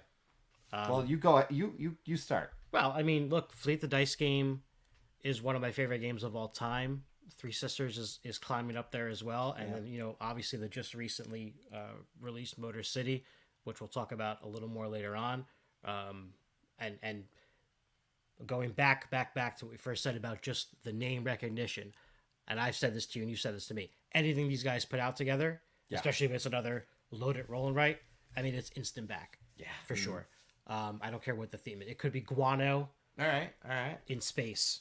Oh, that sounds like. And I would still sounds really be bad. all about it. Yeah, all right. Jim Felly's. No, just kidding. How dare you? How dare you? He could have frogs consuming things and then putting the He's guano. more than just frogs. I know. He's in the chat. I know. I look, Jim's great. I'm just thinking of the frogs in space. All right, well, and go on. guano. Go on about Ben Pinchback and Matt Riddle. These two guys obviously have a great connection. Again, it's like the music analogy, right? There's musicians that just jam together. They're like just, Simon and Garfunkel. Sure, Right? Absolutely. Is that good? Yeah, no, for sure. I think they have a groove. They obviously know how to work together. They brought in Adam Hill on the most recent one in Motor City. Yeah. I don't know if he's involved with the next one, which is I believe called French Quarter. Okay. I don't know what it's about. Did you say like New Orleans, right? Yeah, but I don't know what you're doing in the game. We don't know but they didn't dig much into mechanics. They've Yeah, basically I just saw like a picture. They've shown some pictures of the prototyping and Could be like an architectural thing, maybe. Yeah. I'm not sure. But anyway, Peep Mott's really underrated game about birds. Yeah. Getting in line at the feeder, and some cool mechanics there. Not for Before everybody. Wingspan too. Before Wingspan, Yeah. yeah, for sure. And have you played Stellar? Because I have Stellar. I have not played. I have Stellar. You should check it out. Okay. Stellar's interesting. And then you have a big old box over there with those two gentlemen's name on it too. I do. Oh yeah. Wasteland Wasteland Express Express. delivery service. Yeah. I got that on an Amazon sale, and I still haven't touched it. Oh, okay. I will. It is the first game that I got that I said, "Holy crap! The packaging in this box is amazing." That is the first game I said that on. I do want to note, so it's interesting. I had Wasteland Express delivery service. I didn't look at names at this point nearly as much, and then you showed me Fleet the Dice game, and I went down a rabbit hole with every game after that. And the fact is, these games that they've put out, in particular in that Loaded series, I've just loved every single one of them. So much so that they all rank, I think, and I won't say it because I think we might talk about one later, but they all rank within a 1 point range of each other in terms of and that's like they're consistently solid For sure. games in that good to great category for me. The next one comes out and it's not like, okay, that was okay, but it wasn't as good as yet. Like they're all good in different ways. Yeah, very different ways. But yeah, definitely for me as well. And I think they just work well together. I think that's what it comes down to. I can't really say anything different than what you just said. But again, saying what I said about Elizabeth Hargrave earlier, these guys could definitely move up my list to the number 2 or 1 spot. Yep. I think they have a lot. When I was putting this together to do too, still. I had actually trouble finding a game that was designed just by one of them. I don't know if or without. I feel like they I'm always sure there's collaborate. 1 or 2 somewhere, but I but doubt there's a they were reason- But all when I went down the organized. list of like highest ranked ones, Right, Yeah. like it was always them together. Matt was on and can talk a little bit to the relationship on Creators Corner. So I would just recommend people go listen to what he had to say there. But I did notice that we've had some people jumping in and out, and since I can't tell from our counter who's new or not, just my friendly reminder, call-aboard.com. If anyone does want to jump in, we're happy to have you come on air, certainly. and share your favorite picks. Shortly, I'll also be happy to jump over to that Discord list on my phone and pull up what some people had said. Yeah. Because we had some really good suggestions in there. Actually, I'll pull it up now, and let's see what people mentioned. All right. So let's do that. And if anyone does want to jump on, feel free to go ahead. But on our Discord, which, by the way, come on, join. We'll certainly invite you. We'll share a link after the show. It's in the description notes. And it's in the description notes. Yeah. But we'd love to have you on the Discord. Always some great conversations happening, especially pre-show. So here's what I put out. I said, hey, share your favorite designers. We had Koke Werhel to design Pax Premier 2E. Oh, Cole Worley. Cole Worley. Okay. Yeah, Cole Worley. Well, I misread how the name in here, but yeah, Cole Worley. So Pax Premier, and I have not paid Pax Premier. Pax Premier is fantastic. It's that one I really do enjoy. And that one, Cole he has it as part of his own Whirly Gag line, which is that one. After that, it's John Company, and then he's coming out with Inconvenient Truth right after, which I do definitely want to try out. John Company and Inconvenient Truth. And he also made Root. Yeah. He also made a little game called Root. You might have heard of Root. Yeah, may have heard of that right? one. You might have heard of Root. Maybe. Oh, look at Jim's comment. Look at Jim's Oh, comment. yeah. Jim is making 2 more games that involve frogs. More frogs. All right. Okay. So there you go. Look. But all right. Hang on. I just want to jump into this before you go in. Okay. All right. Let's stop this. Let's stop this right now. All right. So because there's a lot of unrevealed on my list. My number 4 is actually Jim Felly. Whoa! I know. Hey! I shot him a message on Twitter saying, "Hey, by the way, maybe you'll appear on a list tonight."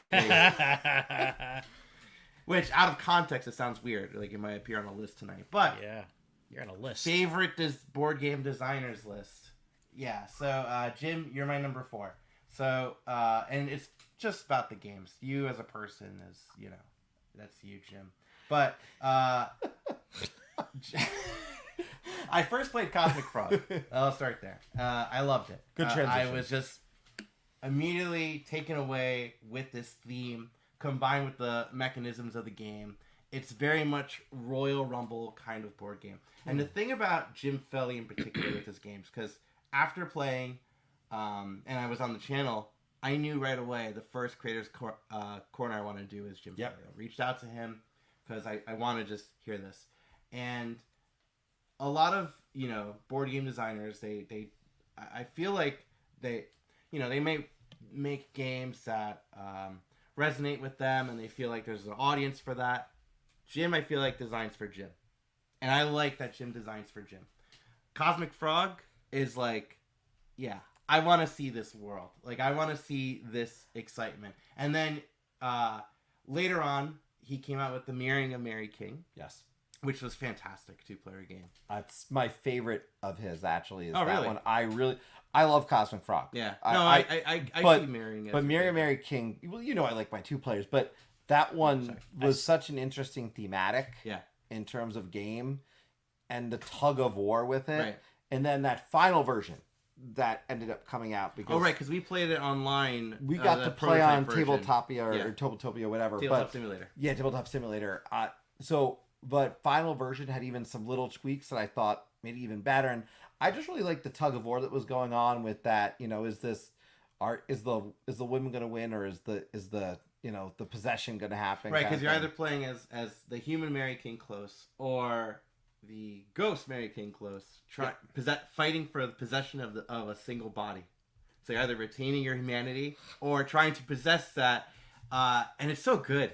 Like, come on, how can you not want to play a game like that? I still have your I let you borrow it. I know. I know. Come on, I'm sorry. man. Elevator pitch. Shame. Hello. Shame. It's actually pretty. It's actually pretty approachable. Yeah. Too. It seems like it wouldn't, but it actually thematically a lot of the terminology and the weirdness of it works out, and I feel like that goes along well with Cosmic Frog. A lot of that weirdness just plays out so nicely.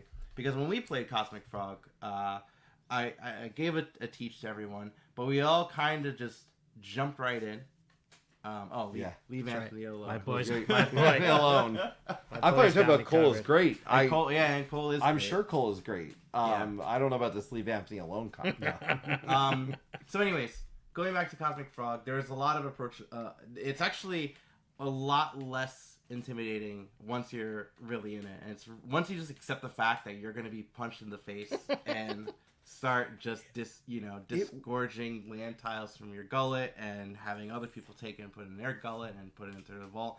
When the weird wording works out so well with the mechanics, and it just ties in to that setting, you know. And then Shadows of Malice I played of his as well. I did that solo on the channel, and that was a lot of fun. What I want to know what Zimby Mojo is. Yeah, Zimby Mojo is a cannibal fighting game. Oh, I do want to play it. Yeah, I have Zimby Mojo. I have Doer to Lesser Houses and Muse. I still haven't played those three, but I am going to play them at some point. Yeah. So yeah, for real, as soon as the game is put out, I just want to try it out if it has Jim Felly's name on it. You've made Jim Felly sad by not playing all of them, clearly. I'll get there. No, it's I appreciate. Well, the one thing I will note, because we did have a Creators Corner, and what Jim did speak about was designing a game that he wants to play. Yeah. And I do have a great appreciation for that. Yeah. Not every designer designs that way, and so that stood out to me from that conversation. Yeah. Again, the nice thing is some of these designers we've had a chance to talk to before, and they've been on the channel, so there's some stories to go back to. I'll be happy to come up with after this video some of the lists of some of those if people want to hear those conversations. Yeah. But that's exactly how that's what attracts me to a game. Right. I like games that have that passion behind it, that has that drive behind it, that story behind it, that I want to learn more about it. Yeah. Same thing, another designer like that's not on my list, is Amabel Holland. She very much makes games for her. You know, and Hollandspiel. Yeah. Hollandspiel produces games that Amabel wants to play. You know? And with Jim and Devious Weasel, I feel like they're cut from that same cloth. You know? So you've just revealed then your number. That's my number 4. So we've got a few left. I'm just going to note Squirrel, who I have not seen in the chat tonight. It's game night at his place. Oh, that makes sense. He does Monday game nights. He mentioned Stefan Feld. Yeah. Which I know you would think. Stefan Feld wouldn't have been. I will tell you. And yeah, Man of the Meatball guess. Stefan Feld as well. I think he's probably on my top 10. I would say that I was our earlier pick. As we were talking about Bruno, Bruno was the one who was also my top 10. Feld falls a little my top 10 just because I like Bruno a little bit better, personally. Feld would have been on my list if you asked me a couple years ago. Yeah. I feel like. And I feel like I've gotten out of that, nothing against, Stefan Feld, but I feel like a lot of times with his plain salad games, I've gotten out of that mold, you know? I still like them. I'll play Castles of Burgundy whenever, but when you throw another Stefan Feld in front of me, I'm like, but that's the game I'll play from Feld. It's Castle of Burgundy. The other ones, it is what it is. You know, Mary King is a metaphor for one struggle with their identity. I love that. Yeah, that's such. Again, these are the. But again, that particular game I'll just say the one last thing about Mary King that drew me into it was, as I mentioned, a tug of war. Yeah. And to me, that played so clearly to me that you get to have a tug of war mechanically. Yeah. And that was just a joyful experience. Yeah. All right. So, what do we want to go? I guess my number 3 we can do. Yeah. This will not surprise people, probably. If you've listened to my top list before, my number 3 is a person you might have heard of named Jamie Stegmaier. Now, Jamie in particular has really one key game in my top games. Yeah. But Jamie is always on my mind in terms of his game designs. And as we click in and you look at some of those, I've played Charterstone, the digital version, and I think it plays very well. I don't need to own the physical version. Okay. I like that particular version. Scythe is one that was my number 1 on the last top 20 list. Yeah. And Scythe has evolved with with expansions, Rise of Fenris, a world that really got created that was just, to me, one of the pinnacle experiences that got me addicted to the hobby in the best of ways. That game was one of them. Viticulture, from an experience also, a more standard worker placement by the standards of now. Yeah. Which I'm told, and we have gratefully, we will be doing a review copy of the co-op expansion that came out. Right? Yes. Yeah. So I've been told maybe that will even revigorate that for some who haven't played in a while. I still really like Viticulture. It's a solid thematic game. I played it first time I actually played it with Anthony's house. Yeah. One of the first times I played it with you and our friend Jonathan. Yep. So that might be the last time I played that game, actually. yeah, and so I think, again, solid games. And then outside of these solid games that have been designed, even the games I don't like, I appreciate what was attempted. Red Rising connecting to a world that if it's in a library, you can connect it right to a book, right? When you look at, we've talked about it just from one of the games we played recently, which was Time of Empires. We talked about that idea of flipping over. Time of Pendulum. Yeah, Pendulum. I don't think he designed that though. He didn't design that. Published it. No, and so that's a little bit of a different conversation. But I think he's got the mind for different, so he takes that into his publisher role. But to me, Red Rising really interesting, and Tapestry interests me, but I haven't played it.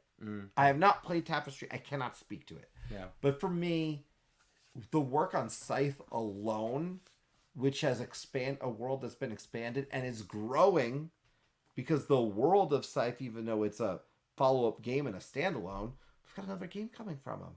Yeah. So I'm excited. I really appreciate Jamie's work. Jamie could drop off, quite frankly, based on other games that come out. And as you saw, Phil Walker Harding could have easily slotted into this list. Yeah. And nearly did. But right now, Jamie's here at my number 3. And genuinely, I will tell you, it's because of all the things he did to Scythe. Though I do not like the airships. So the one expansion doesn't really fly for me. But 3 out of 4 is not bad, as far as I'm concerned with the game. So speaking of what you talked about earlier, you need a few games. Yeah, he's got the games I need. And Red Rising, I don't think you told I actively disliked it. Yes. You disliked it. I haven't played that or Tapestry. I need to get them played. And that might have a. Did you play Tapestry? I also dislike that one, but I'll try it again. Yeah. I did play it. I just there's something about it that just didn't work for me. It was a little bit all over the place. But these, if you notice one thing about all my picks, they all try different things for the most part. Scythe, I do enjoy that. Yeah. I did enjoy Scythe. But that's my. I don't want to be Mr. Poo-Poo.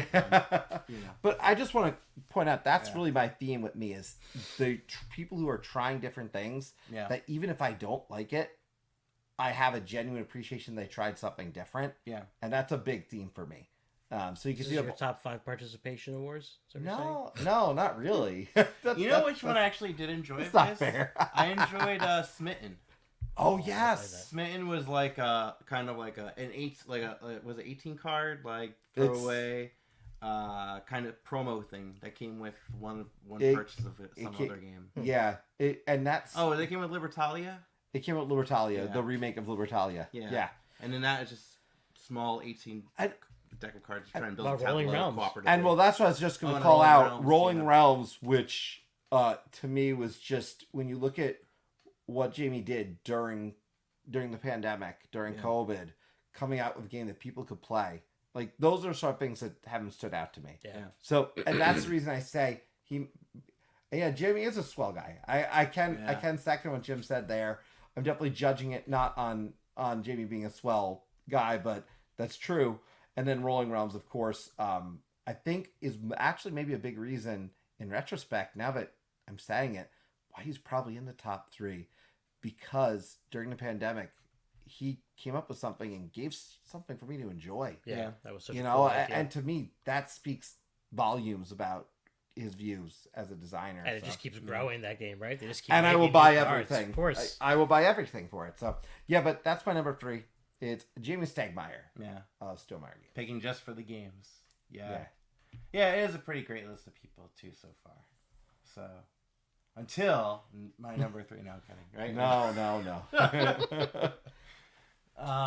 So by the way, in case you do want to call in, if you want to call in with your favorite designer, just go to call-ord. And if you've said your favorite designer already and you want to call in with just another designer you really like, that's fine too. We'd love to have you. But with that being said, Yeah. I'll go to my number 3. Do it. Now, my number 3 is a board game designer that has, I think, 2 games in like my top 10. Mm-hmm. But outside of that, he has one that I thoroughly enjoy. But then there's also a couple games of his that I didn't enjoy. So he's a little bit all over the place. And that is Martin Wallace. I thought so. Yeah, Martin Thought Wallace. he'd be on your list. Martin Wallace, so I have him listed as designer on Age of Steam, Brass Birmingham, Brass Lancashire, Railways of the World, Steam. A Study in Emerald was the one I threw in there that You're missing one. I thoroughly enjoy. I'm missing a lot. I know, but you're missing one that I really like. Which one do you really like that I'm missing? You'll just go through yours. Oh, Hit Z Road. Hit Z Road, Yeah, baby. so that goes I in the love that category game. of not as enjoyed by Oh, me. But great game. But if it's got Martin Wallace's name on it, I'll does. try it out. And a lot of his board games, I do thoroughly enjoy. Handling like his economic kind of like the train games. I like Brass. I think is fantastic. Both Lancashire and Birmingham. Birmingham is my favorite for sure of that. And then Age of Steam, was incredible. Yeah. Like incredible how good this game is. There's whole conventions dedicated to Age of Steam. There's just an Age of Steam con. And then he worked also on Steam. He worked on Railways of the World, which are kind of just built on top of that. Wallenstein, is that him? I don't believe he did Wallenstein. Wasn't that Durkheim too? I feel like that's my default fallback. He did London 2nd edition, which I haven't played yet. He did Australia. The sequel to another a Z Study in Emerald. game. Yeah. He did Discworld Ankh-Morpork, which later turned into Nanny Narkins or something like that, right? And he did he's done a lot of different kind of games, but the one I want to talk about in particular is the last one, A Study in Emerald, which we were talking about like weird games the other day, and this one is so weird. It is based off of a Neil Gaiman short story that has to do with like Sherlock Holmes in like Cthulhu world. That's why it's like Study in Emerald. It's like I think there's a Study in Scarlet. I don't know. I'm not really into Sherlock Holmes. I know it's a play on something. Yeah, that sounds like one of the titles. But this board game is all over the place. It's primarily a deck builder that also incorporates an auction mechanic. It's also a semi-cooperative game with hidden roles, and the gist is that you don't know who is on what team, but eventually you kind of will. And the player who comes in last place, whatever team they're in, that entire team is eliminated from winning the game. Yeah, it's pretty dire. The second edition changed that to just be lose 5 points. I kind of like the grit of the first one though. I feel like with the second they lost some of the charm. It's all over the place. It's a blender of different board games into one, and I think it's an experience that everyone should try at least once because it's a very polarizing one. Did you talk about bringing that to a con or something? Yeah, it's my go-to con game. It's your go-to con game. Yeah, it's my go-to game to bring to conventions. Right. So there's a graphic novel based off of it as well too. So I did buy. I think I have the graphic novel in my box. Well, can I bring up that you obviously Dan asked a great question. Hitsy Road. Oh yeah. wow. No. Brian has a great comment too. Hitsy Road has a fantastic solo mode. That is true. Okay, I haven't tried the solo mode. So see, you've got multiple things to try. But how long have you start paying attention to designers? It took me a few years, and I think that's a great question because initially, so often when I joined, I think I fell under what many did, where I liked games, but I didn't buy a ton of them. Then when I started buying them, I was buying the games because they were the classics, or they were the must-own. Yeah, I went to the board or I game looked at top some 100. stupid must-own list. Yeah. And I kind of like, oh, wait a minute. I don't need this game. Like, Yeah. now I look at some of those games and I'm selling them or I'm getting rid of them because I don't need those. But I started looking at them a few years in. I think I'm the same way. I really did start to notice them. You have to, it kind of was like wine. These games age with like fine wine, and I started to realize, oh, who made this one? I need to really find more from that person. No, Rachel was saying, I think when you start noticing that you're interested or buying games from the same designers, and that's very much true. I mean, there's been a lot of games that I've loved and noticed, like, oh, this is this is Uwe Rosenberg again. This is Martin Wallace. I remember when you showed me Brass Birmingham. Yeah. And I said, wait a minute, I know that name. Yeah. And I knew Hit Sea Road. Yeah. Which is so ridiculous. There's such vastly different games, Yeah, obviously. Yeah, yeah. But I remembered, I was like, wait a minute, I know that name. Yeah. And now, obviously, a lot of people like Brass Birmingham. Let's not Yeah. understate that. That's the number one right now. Right in now, BG. yeah. But it's a great question. What about you? I don't know. I feel like I probably started recognizing the names not in like browsing for new games, but when I fell down the hole, I basically started consuming it Yeah. on both YouTube and playing games, and I started listening to a ton of podcasts. And just like anything else, you learn for the first time. You hear a name, and you're like, "Oh, why is that name being brought up?" Right. Yeah. So what do? You look it up, and you're like, "Oh, okay. Well, they made a bunch of games," and then it's like, "Oh, crap! I have that game in my collection, but I didn't know it was by someone because I wasn't paying attention to it that much." Yeah. But yeah, definitely something that gets curated as you're into the hobby more. Yeah, I think it's there. Dominion was the game that really like brought me into the hobby, and I played a couple as more Dawn X games came out. I tried them, and they all fell flat for me. Like Dominion was just like that one. So I think there's also that thing too, where you're excited to try out other games by this designer, but then it doesn't mean that if you like one game, you're gonna like everything they put out. Yeah. You know. Well, we had this conversation about the fact that we really didn't like a game about a year ago around this time. Yeah. Of My Father's Work. We really didn't like it. But then we played the G.I. Joe deck building game. Which is fantastic. And you have bought in every single one since. Shameless plug too. We have a whole channel in our Discord dedicated just to the G.I. We Joe do. building game. We do. So, and I really don't care much at all about G.I. I know. Joe, but I just think it's interesting great. that designer name doesn't necessarily mean you don't buy from something from that person either. But I think it can influence purchases if you really like one. Except for these five. Yeah, these five. All right, so we have a couple more left in our list, and then we're going to go into reviews. We got some good reviews this week too. So. I got my number 2, and you have your number 2. Let's go to Anthony's. All right. Let's jump to Anthony's. So my number 2 is a designer who, again, I have many games I've enjoyed, but going back to how we first all got into the hobby, this designer had the most games early on in my collection, and they're all still in my collection. That's Anton Bauza. So there's some really good titles here that are never going to leave my collection. Now, I mentioned Seven Wonders Duel earlier because he co-designed that with my number 1. I forgot that he Draftosaurus. Draftosaurus, great game with really 2 cool expansions as well.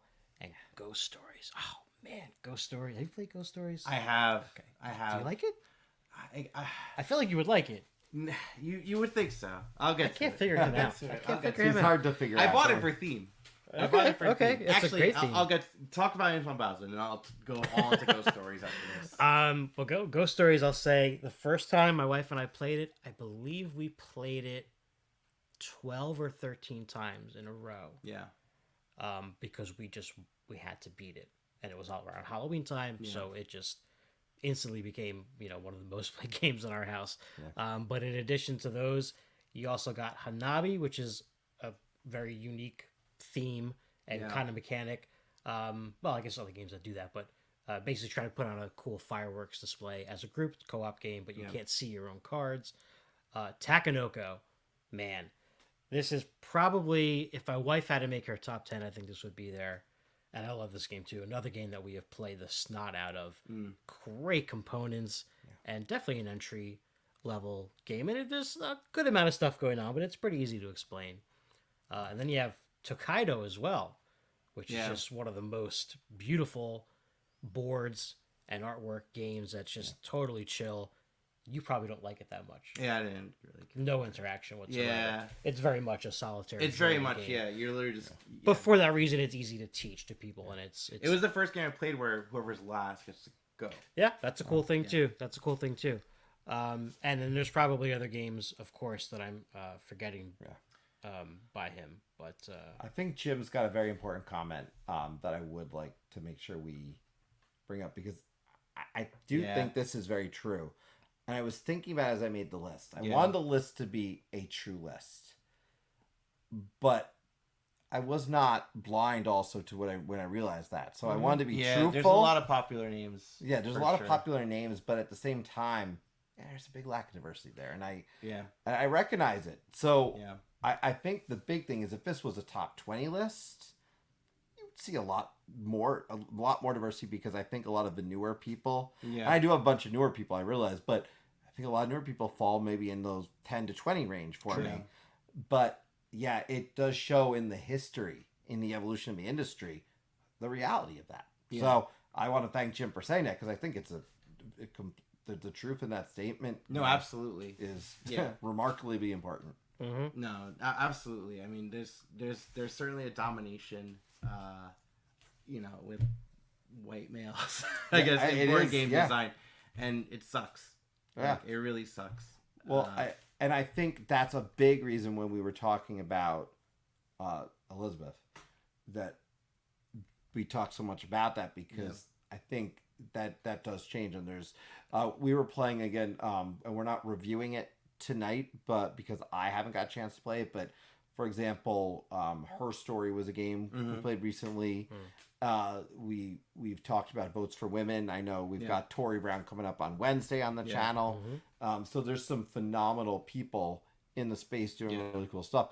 And honestly, when it comes down to it, I think we see the change there. But I want to thank Jim for saying all the same, because it is true. When you look at the list, there is a reality there. Yeah. And with Antoine Bauza, now I want to get into Antoine. Go ahead. Bauza. Ghost Stories. Yeah. So actually, it's so funny, because if you asked me years ago, I think Antoine Bauza would be on my list. Okay.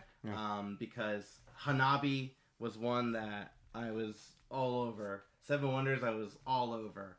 The Ghost Stories, I really wanted to get into it, and I finally found it.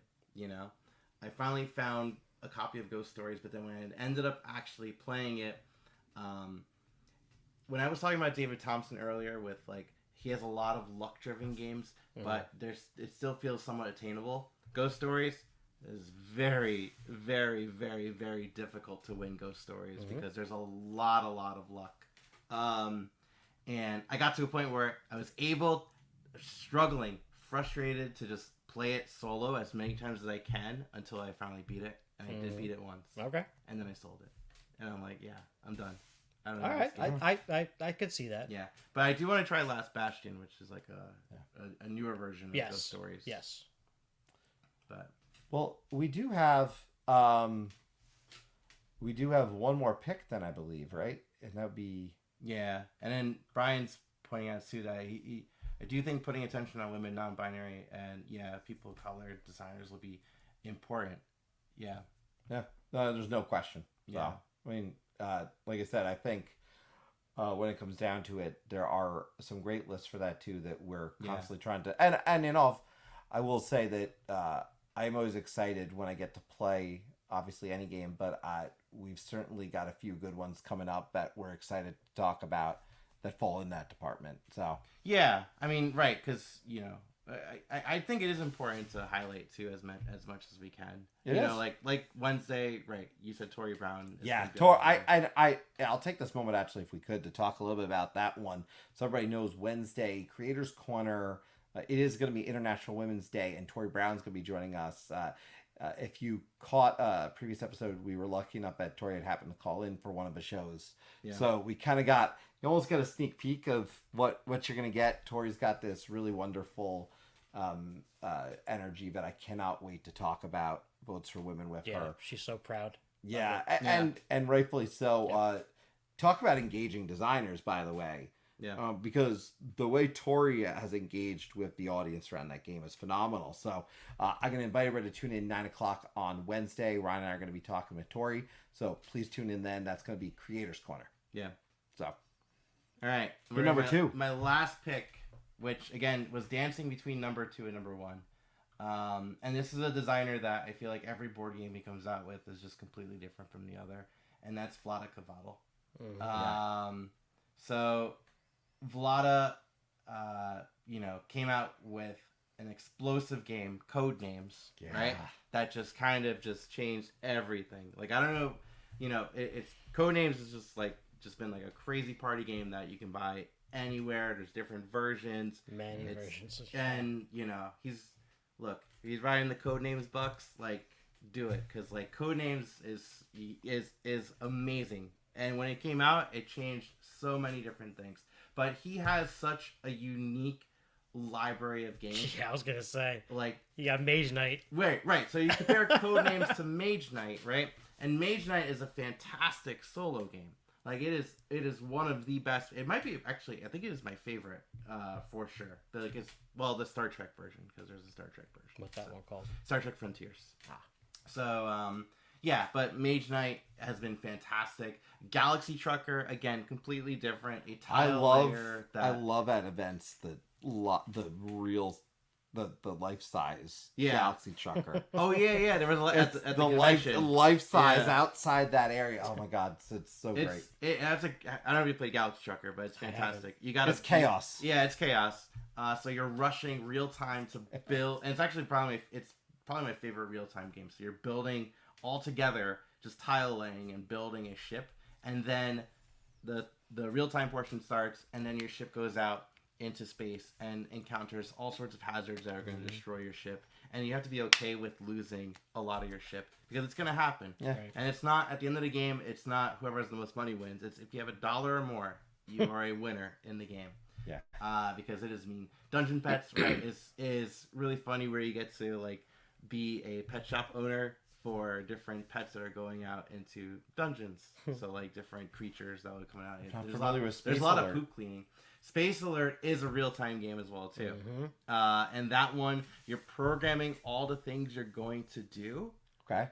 And then you're all doing it together. You're all programming your own thing to do, but still communicating with your teammates. And then you actually execute it all simultaneously, and it's always chaos. Like, I need to go to this room, I have to unlock this door, I have to go and press this button. Got it. And then Through the Ages, which is a game I still haven't played in person. You've played the digital version, right? So many times. I've been told the digital version is all I need to play. I know, but I don't know if that's true. I don't want. I still want to play it. Is that just because of how big it is and how involved it is? It's very big. It's very fiddly.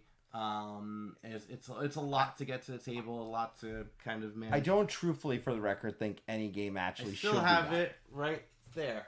Yeah. And I do want to play it. Well, I just want to say this too, because for any designers, I think it's incredibly important that even if it is a game that plays so well digitally, I think that's a reality now. Every game deserves to get one play on the table before I, make judgment on it. Yeah. Some games might play better, but yeah. Oh no, you didn't miss it. No missing it. You made it. We're still here. Oh yeah, so I'll pull it up just so we don't leave off. So these are our lists right now. So before we jump into reviews, we have on Chris's list Andreas Steger, right? Yeah. Ben Pinchback and Matt Riddle at number 4. Yep. Jamie Stegmaier 3, David Thompson 2, Shem Phillips number 1. Yep. On mine, we have David Thompson number 5, Jim Felly at 4, Martin Wallace at 3, Vlada Cavadl at 2, and Uwe Rosenberg at number 1. And for Anthony, Elizabeth Hargrave at 5, Phil Walker Harding at 4, Ben Pinchback and Matt Riddle at 3, Antoine Bauza at 2, and Bruno Cathala at 1. Yep. So that's our yeah. No, we're still here, and again, we'll jump to reviews momentarily here. But if anyone really did want to call in, there's an opportunity here. I will say, like I said, and since we clearly have someone just popping in Wednesday, Creators Corner, that's going to be with Tori Brown. Then we're going to go into a bunch of videos throughout this month, and that's going to be our top 20 games of all time. So you're going to hear from all of us about our top 20 games. I know Brian and Danielle are going to chime in on this as well. And I'm really excited about that sharing experience. This is we do this once a year. We do this in March, and then we're going to end the year.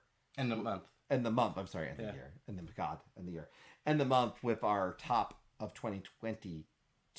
Because I know people have been wondering, where's that? And that's when that happens. So we're going to get through a good amount of our 2022 games by then. So hopefully we won't miss too many of them. Yeah. But But if anyone wants to jump in, otherwise, in the meantime, I think we've got some great reviews to do. All right. So we're doing 4 reviews today. 4 reviews, yes. 4 reviews, back to back to back to back. Yes. And we'll start with one we played on the channel. And that Okay. is Time of Empires, which I have right over there if you want to grab it. Yes, I can. It's pretty big. This is Time of Empires. Yeah. It's interesting game, to say the least. All right. Well, Time of Empires, right, is a real-time civilization game where you are rushing to build your civilization against a 9-minute timer. And you're doing this across 3 different rounds, so each round is 9 minutes. You carry out as many actions as you can because your action pieces, your workers that you're going to be placing, are different sand timers. Get the app music playing while you review. Yeah, that's right. So it has an app on there as well too, and different things will trigger on the app. It'll tell you when you can collect certain resources, but also it'll capture your score between rounds, which is pretty nice. You know, so talk about it. So, and just, I want to take a quick moment. We're going to have a few games, and just so everybody knows what we're going to talk about tonight, heads up, in addition to this, we've got 3 other games, 10 Penny Parks, Spots, and Motor City. Oh, yeah. So, just so people know what we're going to talk about tonight. Yeah. Based on feedback, one thing that we're going to do tonight is we're really going to make sure we break down really clearly overall thoughts on theme, components, and then replayability, and then some final scores. Right. So, ultimately, let's jump into theme on this one, which is this is a civilization game. We are building a civilization in real time with, as noted, this music playing and for some reason a baby crying. Well, Oh, look, population's got to get bigger somehow. That's true. I guess but the theme from a perspective is growing our empire, expanding, going to war over some spaces, but all in a quick amount of time. Thematically, for me, all right, it works. The cards play to it. You don't get the time, however, to enjoy all the little details to it. Mm-hmm. So if you really want to get into that, you better do it after the game. Yeah, you're rushing a lot through mechanisms, for or sure. Or play turn-based. Yeah, or play turn-based. Sorry. Yeah. Well, so, yeah, there's a turn-based mode. And your very first play, you didn't play turn-based at all. No. We threw you in. Yeah. To the deep end. To the deep end. You just played real time. But it goes with the theme of the game. It's Time of Empires. Sure. Not take your time of empires. Take your time with your empires. Yeah. Don't rush. But can I stress, so thematically that works. There's speed, there's time, and I do love I think this kind of leads right into But did you feel like you're building a civilization? I mean, I felt like I was collecting. Well, technically, You know what I guess it's a fair question because the bigger thing that was happening for me was I was exploring and expanding, but was I building a civilization? Yeah. It's fair to say I didn't necessarily feel I was like building a civilization as much as I was exploring and recruiting. Yeah. Because I was recruiting leaders, and it was a combination of leaders and wonders that to me were critical pieces. Yeah, so because you're focusing either on your personal board, which is what you do to gather resources. Right. You're focusing out at the leaders or wonders board, which is kind of an area majority kind of thing where you're putting influence down to try to just recruit these different cards that will give you bonuses and points. And then there's the central board, which is when you are expanding your clans out and trying to go across different territories. Which was only important to me in the second Yeah. game because of leaders Yeah. and wonders. Right. So those were the key pieces. So Right, you have to play to what cards are out there. Yes. For sure. And it's something that, is better upon a second play. Yeah. What did you think about the theme? I don't. Did it carry? I don't think the theme carries through. No. Really, I mean, it's just cards. Yeah. Honestly, in my eyes, I said this, I think, to Eric after I played it. If you take away the sand timer as the worker thing, Yeah. it's just a regular worker placement civilization theme. Like I don't think the theming of this jumped out and did anything that any other game about this kind of does. That's a fair point. no, that's fair. Yeah, especially when you can compare it to like the theming, like you brought up Tapestry earlier. Yeah. Right. Tapestry is also a build as a civilization game, but I don't know if it really carries across. And Time of Empires might fall into that same Right. Yeah. category. Yeah, and Tapestry, you're managing this track, right? Right. You're really trying to just Right. get You're these focusing on achievements. those tracks. Yeah. Pretty much. But component wise, I did really enjoy this one, I will say. Yeah. yeah, Because great the components. the components are these, you've got limited components. You're using them in many ways in this game. They stack on top of each other. You've got the sand timers. Right. So from a component perspective, this game did jump out to me as a just well done in that sense of it. I did enjoy also just the fact that within those components, the stacking in particular was great. And there was I always talk about that feeling of when you're placing a piece down. Yeah. And even though this was quick and it felt rushed at times, Yeah.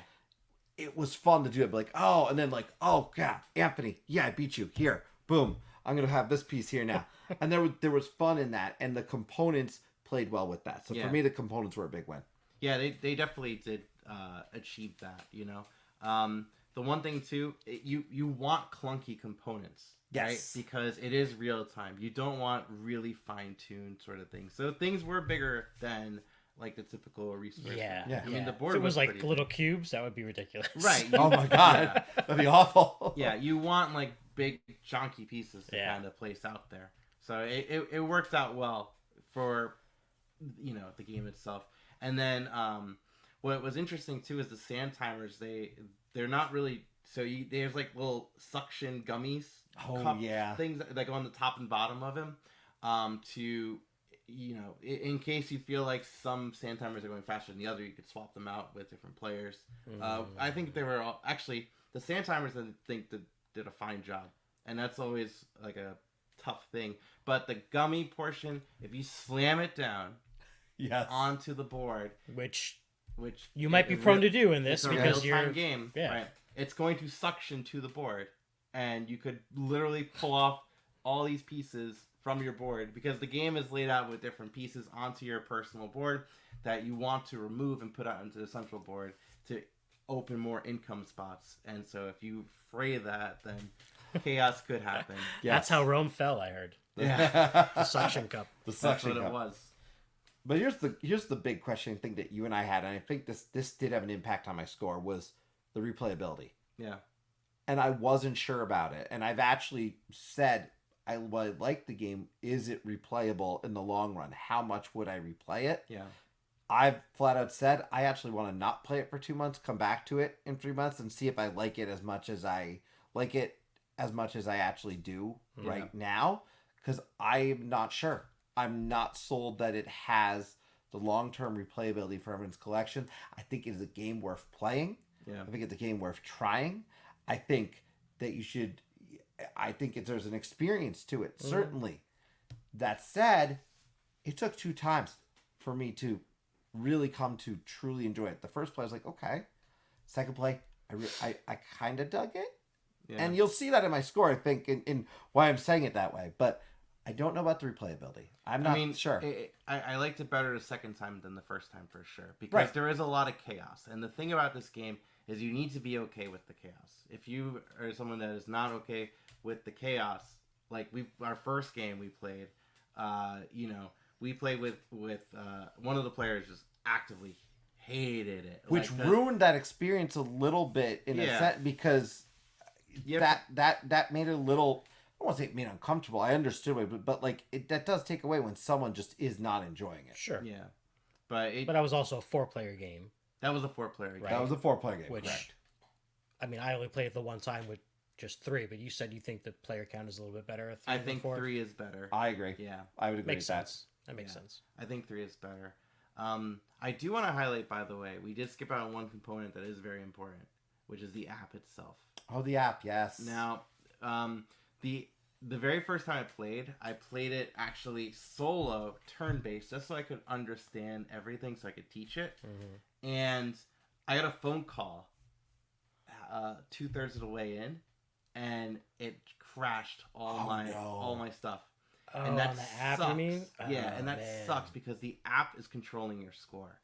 So You fixed that Ugh. for our next game because you actually downloaded what someone made on BGG. but- yeah, a score sheet. So I'd like to say, Yeah. I don't want to say you fixed it. You found a solution just as a backup. Just to capture the Yeah. scores, because that is pretty dire. yeah. And that did take out. I'm a lot of wondering, stuff. and I would question if Dan is still there, what he thought just watching the chaos as we played it. Because it is, chaos is the name of this game.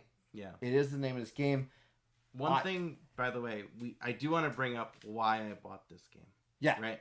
So I heard about it on the podcast So Very Wrong About Games, and it sounded interesting enough that I marked it as like a want to play. And then it was recently announced that, like maybe a month ago actually now, that Pearl Games is closing down. Right. So I really wanted to just grab this game before, I can't get it. Right. Because I really wanted to try it.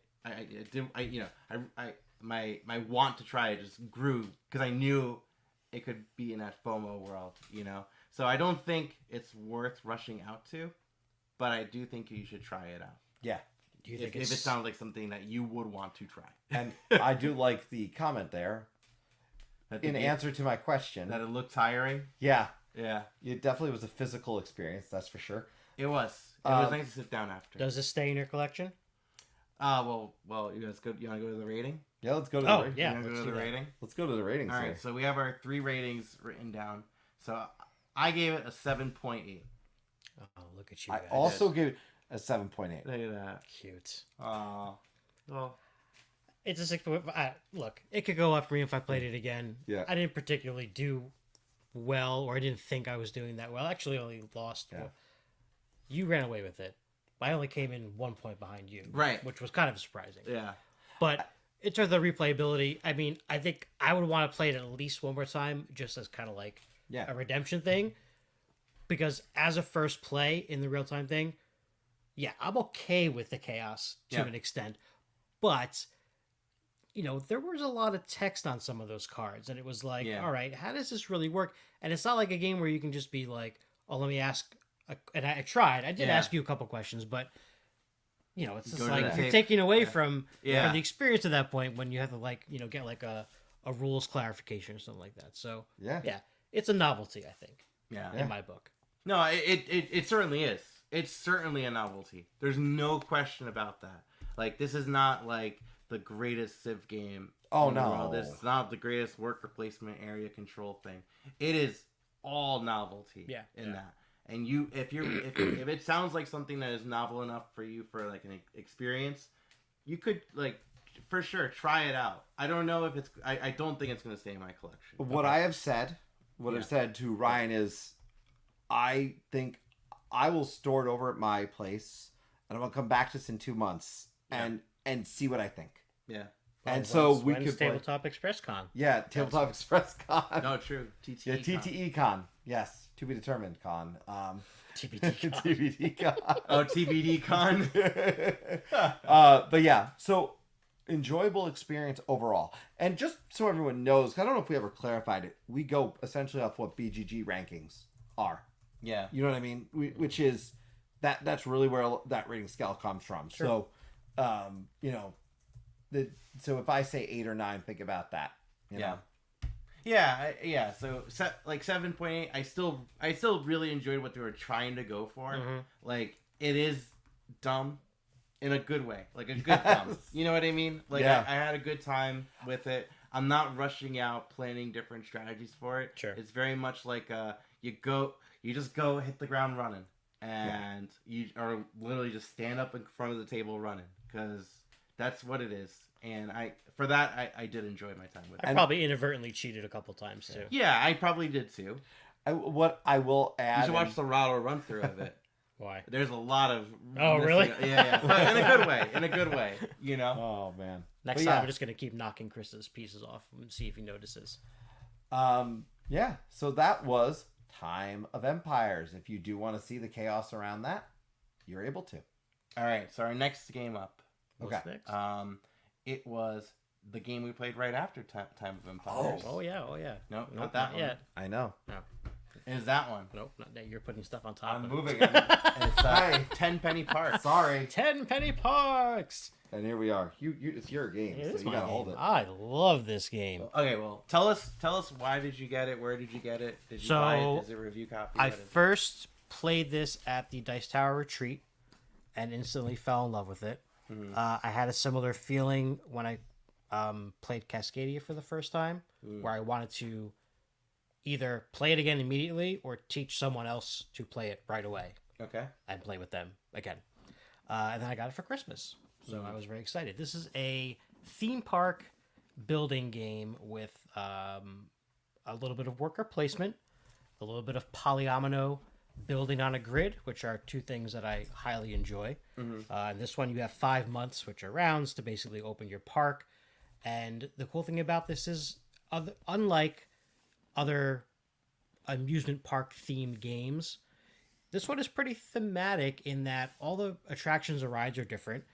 The places you go to build the stuff are like only one person can go to those spaces to build an attraction, but the other spaces, many players can go there as they want. You can even go there more than once if you want. And that's things like the banker, where you just get some money, or the contractor, where you're going to add some concession stands to your park as well. And I think for some reason, one of my favorite parts about this game is that there's trees in your park that you have to go to the arborist action to take them down in order to build on those spaces. Yeah. You don't have to. There's ways to get around it, but I don't know. I don't know why that part just really sticks with it. It's just so thematic. I don't think I've seen that in another game before, to be honest. Yeah. But yeah, this polyomino, put it in your little grid there. You have to keep them. They can't be adjacent to each other, which is thematic too. Yeah. Because in an amusement park, you got to have plenty of walking space. You had a lot of space in your park. I did. I think you had a walking paradise. I built a space park. That's right. That's And the artwork, oh man, Visit to Trade artwork, so cool. It's got this nostalgic, like, I don't know, what like decade would you say this is like reminiscent? It's hard to pinpoint. I feel like that would be 40s? around the time Palisades Park was a thing. You know? Yeah. There you go. Probably There you go. 40s, 50s. Just About the- 40s, probably. Late 40s. A very cool Definitely. concept, because then you can also, the other cool thing about this, also very thematic, you build the stuff and then you can advertise it Yeah. to get victory points. You don't have to, but if you get enough money, you can spend money every round to advertise your, King whatever's roller coaster. They all have cool names and stuff like Man of the Meeple, by the way, loves this game. Yeah. It's around 30s. 30s, before 40s, me. yeah, that makes sense. And when it comes to theme, this oozes theme for me. Oh, for sure. It oozes theme. That's really it. Like, It'd be hard to paste another theme onto this exact game like this. I agree. I really have no other note than that from theme. My theme note is it oozes theme. The cards ooze theme. The actions in the game mechanically, you kind of spoke to them. I really do enjoy them. I love the fact in this game that the one part of a game that is interesting to me is you move that one piece that's on the board there. And you have to move it at least one spot, and that changes the price of cards. The You're talking about the carousel.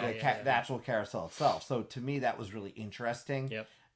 And so I did like that kind of mechanic. But yeah, the theme, fantastic. There's also these, I forgot to mention these 3 tracks of characteristics about your park that'll go up or down depending on what you're doing.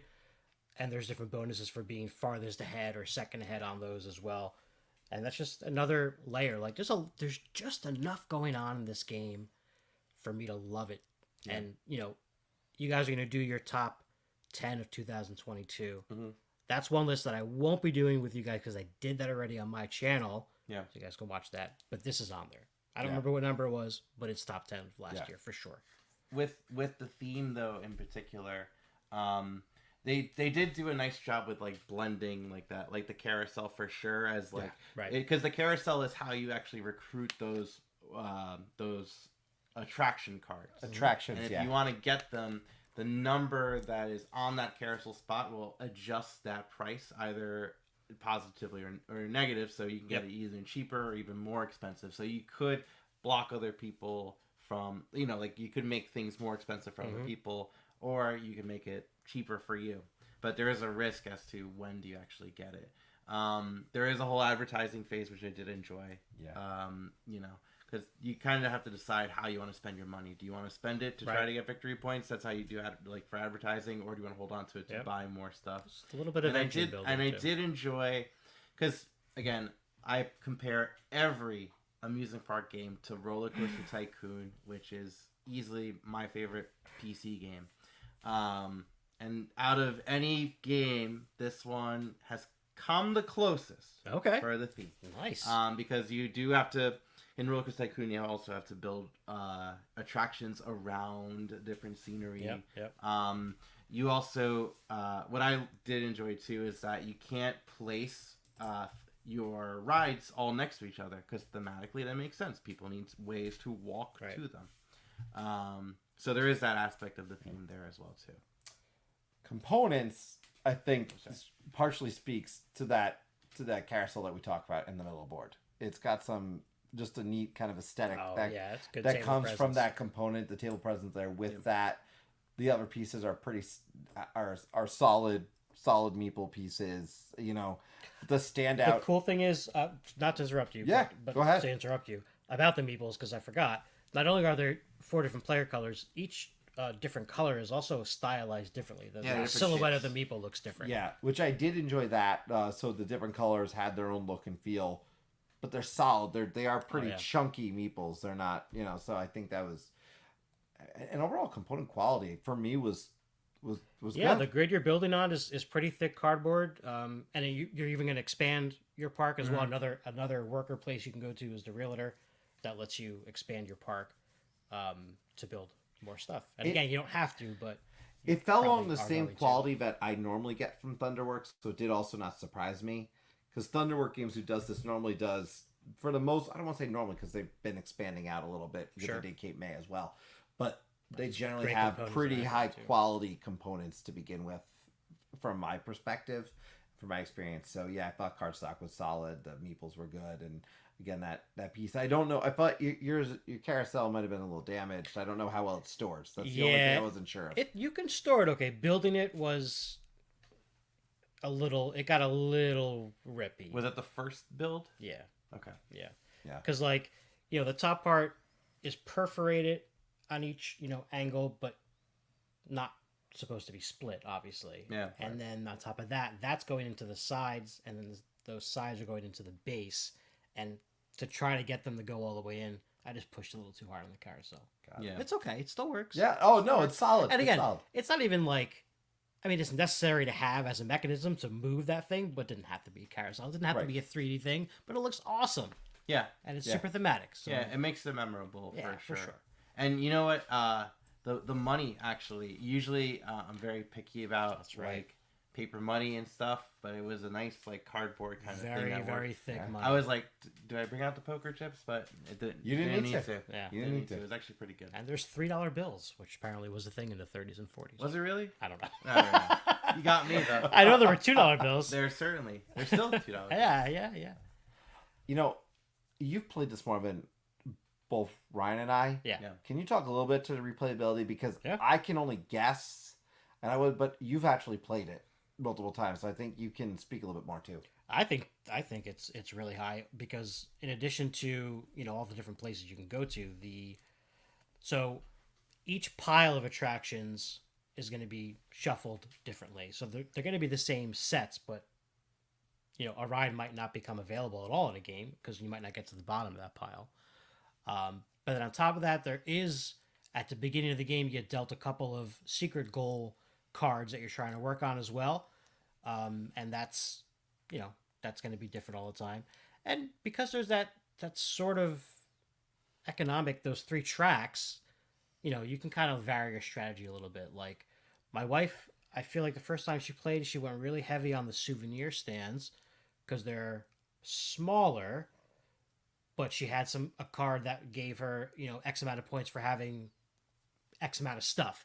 And she was able to reach that because she was able to build those faster than, saving up for that giant 10 square, or 8 square thing that's going to be there. So yeah, I think there's enough going on here to get a good amount of replayability for sure. Yeah, that's you can change up your strategy. I think that's something I did notice because I played to that strength. Actually, that card did come up for me, but I chose at the beginning of your dealt 3, you choose 2. Yeah. So I chose not to do that one. Okay. Because I felt like I don't want to do all the concession stuff. I want to make a park, right?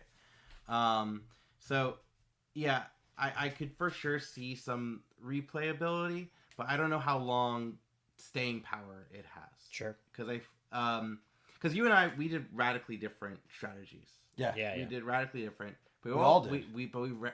We ended around like the same, and I don't know if it's like mathed out to that point where you could go completely different and then work your way to being like the samey. Right. Because I didn't when I played this game, I did not use the arborist at all. I did not clear a single tree. Yeah, but my whole thing was I needed to clear 6 trees. Right. And I needed to cover 5 spaces that had bonuses, which is why my park was the way it ended up being. Yeah.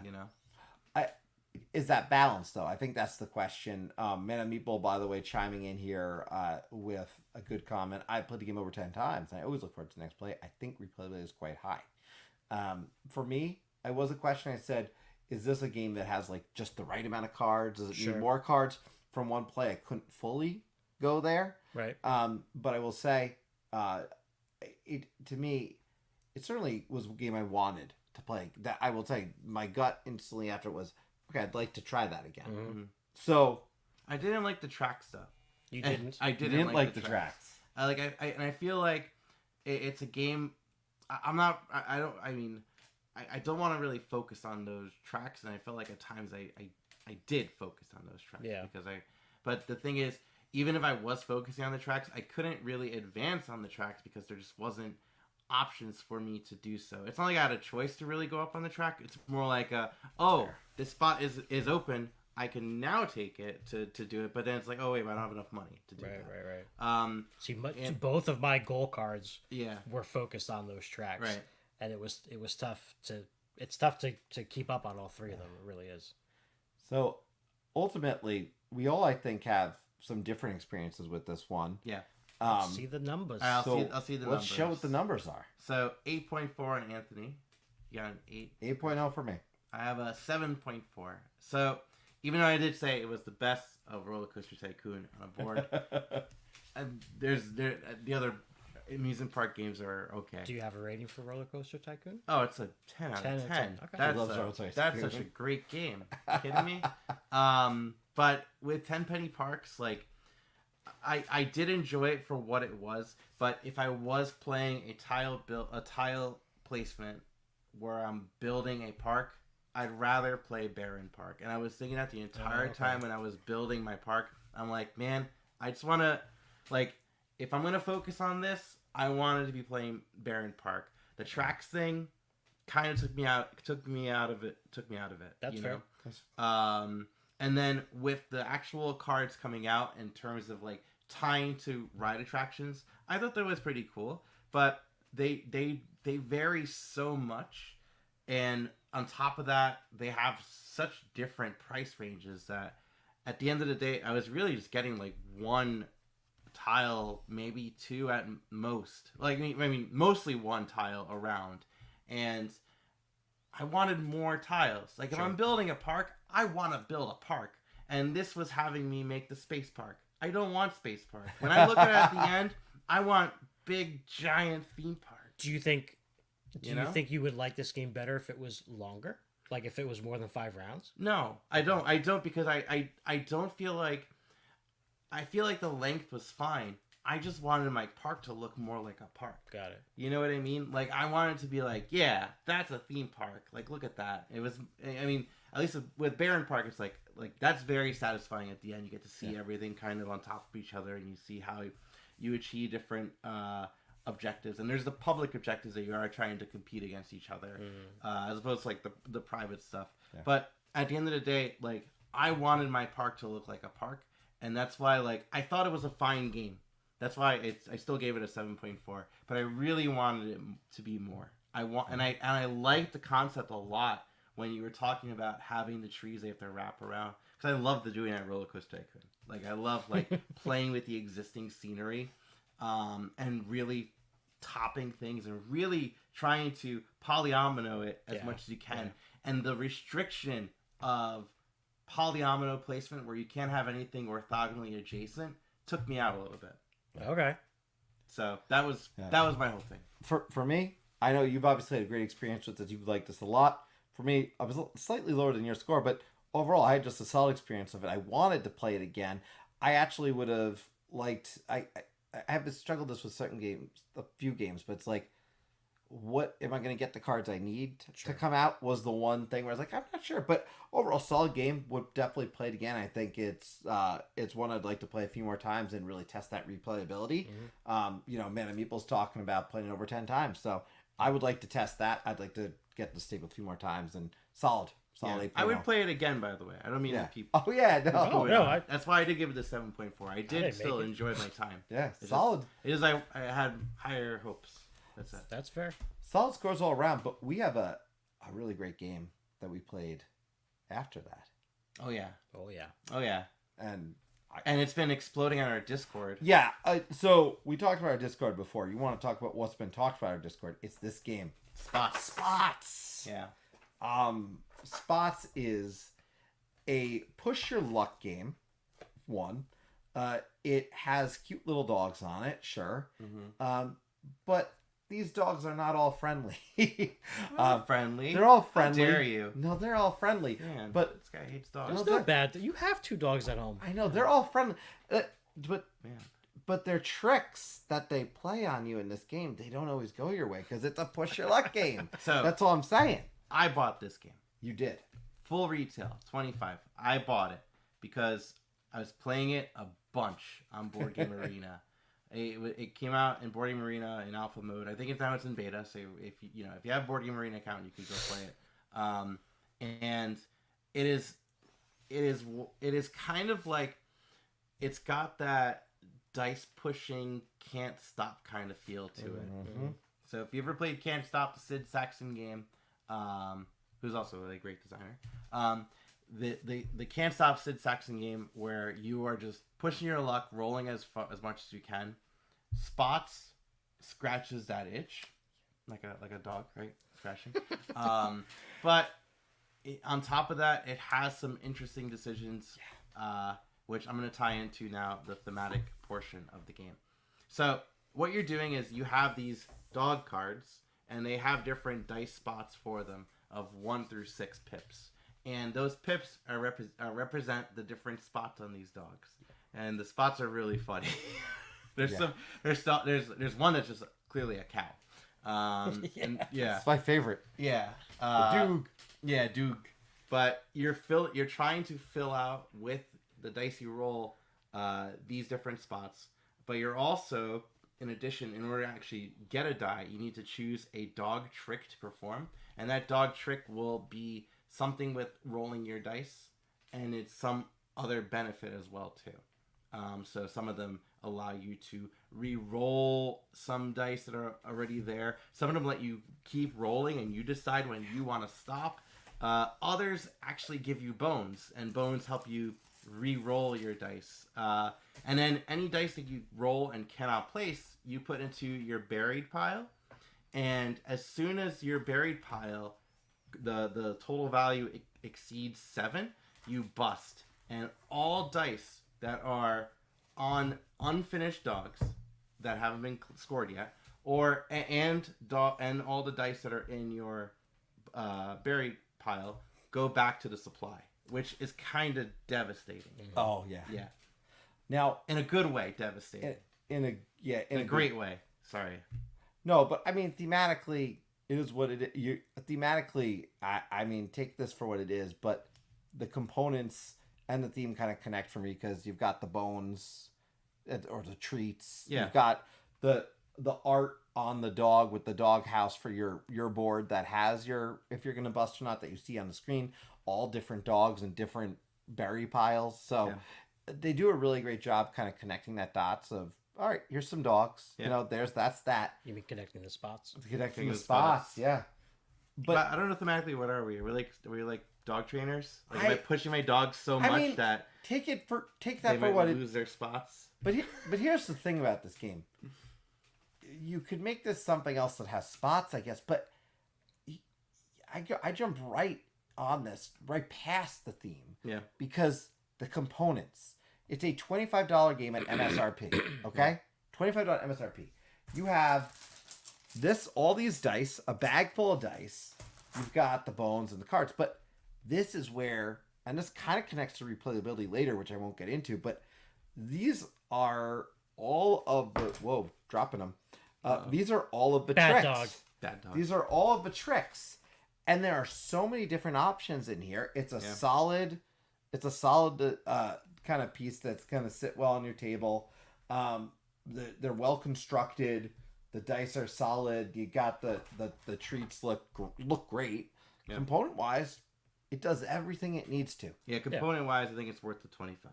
Yeah, Because I was skeptical on No, if I should think you're pay a getting full your money's price, worth. but I Yeah. definitely got my money's worth. yeah.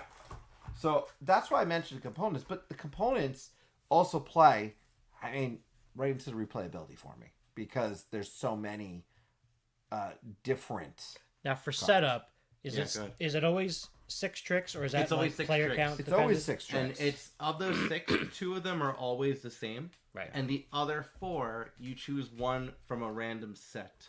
So there's like 4 different colors and Right, shapes. right, and, right. and then you choose one of those 4. And they all correlate to different things. Like one of them is focused on like pushing as far as you can. Another is about mitigating dice. Another is about the treats.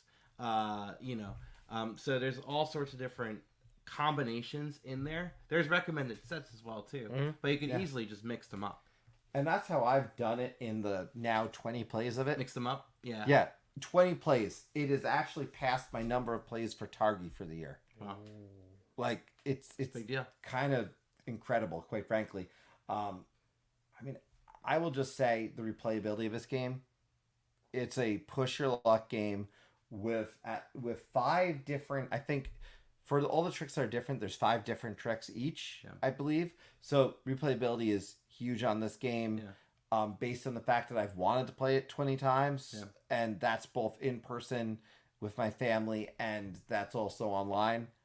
Replayability is ridiculously high on this game. And by the way, I do want to highlight one of the reasons I did want to pick this up, and it has to do with today's topic: favorite designers. Yeah. I love this board game, Air, Land, and Sea, designed by John Perry, and John Perry also worked on Spots as well too. Okay. So I was very eager to try this one because I've wanted to try that. I want to try Space Scapegoat is another one of his I want to try out.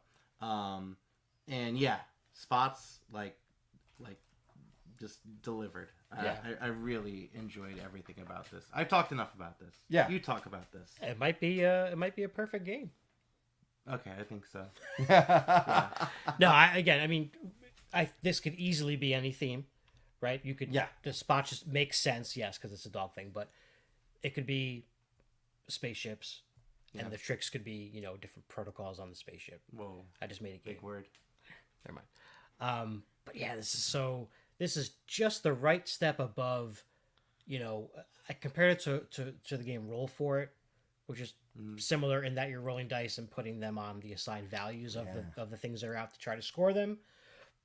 But because there's all those different tricks, there's so many different ways to do things on your turn, and only one person is going to be able to do that trick because once you pick it, it gets flipped over. Yes. Next round it'll be available again, but the one that doesn't get picked gets a dog treat on it, making it more incentivized to get Yeah. it next time, which is kind of cool too. I like when games do that. So yeah, great game. Right, there's decisions, and there's also you may want to pick one to block another person Sure. too, Yeah, and sure. you may also want to skip out on picking one because another thing you could do other than taking a trick is you can choose to score any dogs that are fully completed. Right. So you could choose to score the dog, and that means just flipping over the card, right? Yeah. And as soon as you score it, you're never gonna lose that dog. that dog just. So that adds like another level of push your luck, Yeah. right? Because you don't get to do anything else on your turn if you score the dog. Correct, but you may want to do that to make sure to not to because if you're only left with 2 choices, Right. you're gonna give the next person all the choices, and you don't may not want to do that. And those treats I are love incredibly that. and the treats are incredibly powerful because they get you rerolls. Yeah. So The other thing I do want to note, and I'm happy it's about dogs and not spaceships and protocols. Oh, is- the same here. Sorry. The reason too is it has become a very approachable, enticing one, especially to my 4-year-old. And it just it makes total sense. You just see a dog. It's got a name on it, like Doog or Bucky or Bert is my favorite one so far. And you're gonna take a die Is that the and one fill in the with spots. Yeah, it's the one with the only single spot. And some of the spots are not spots; they're clearly other things. Yeah. Like Bert.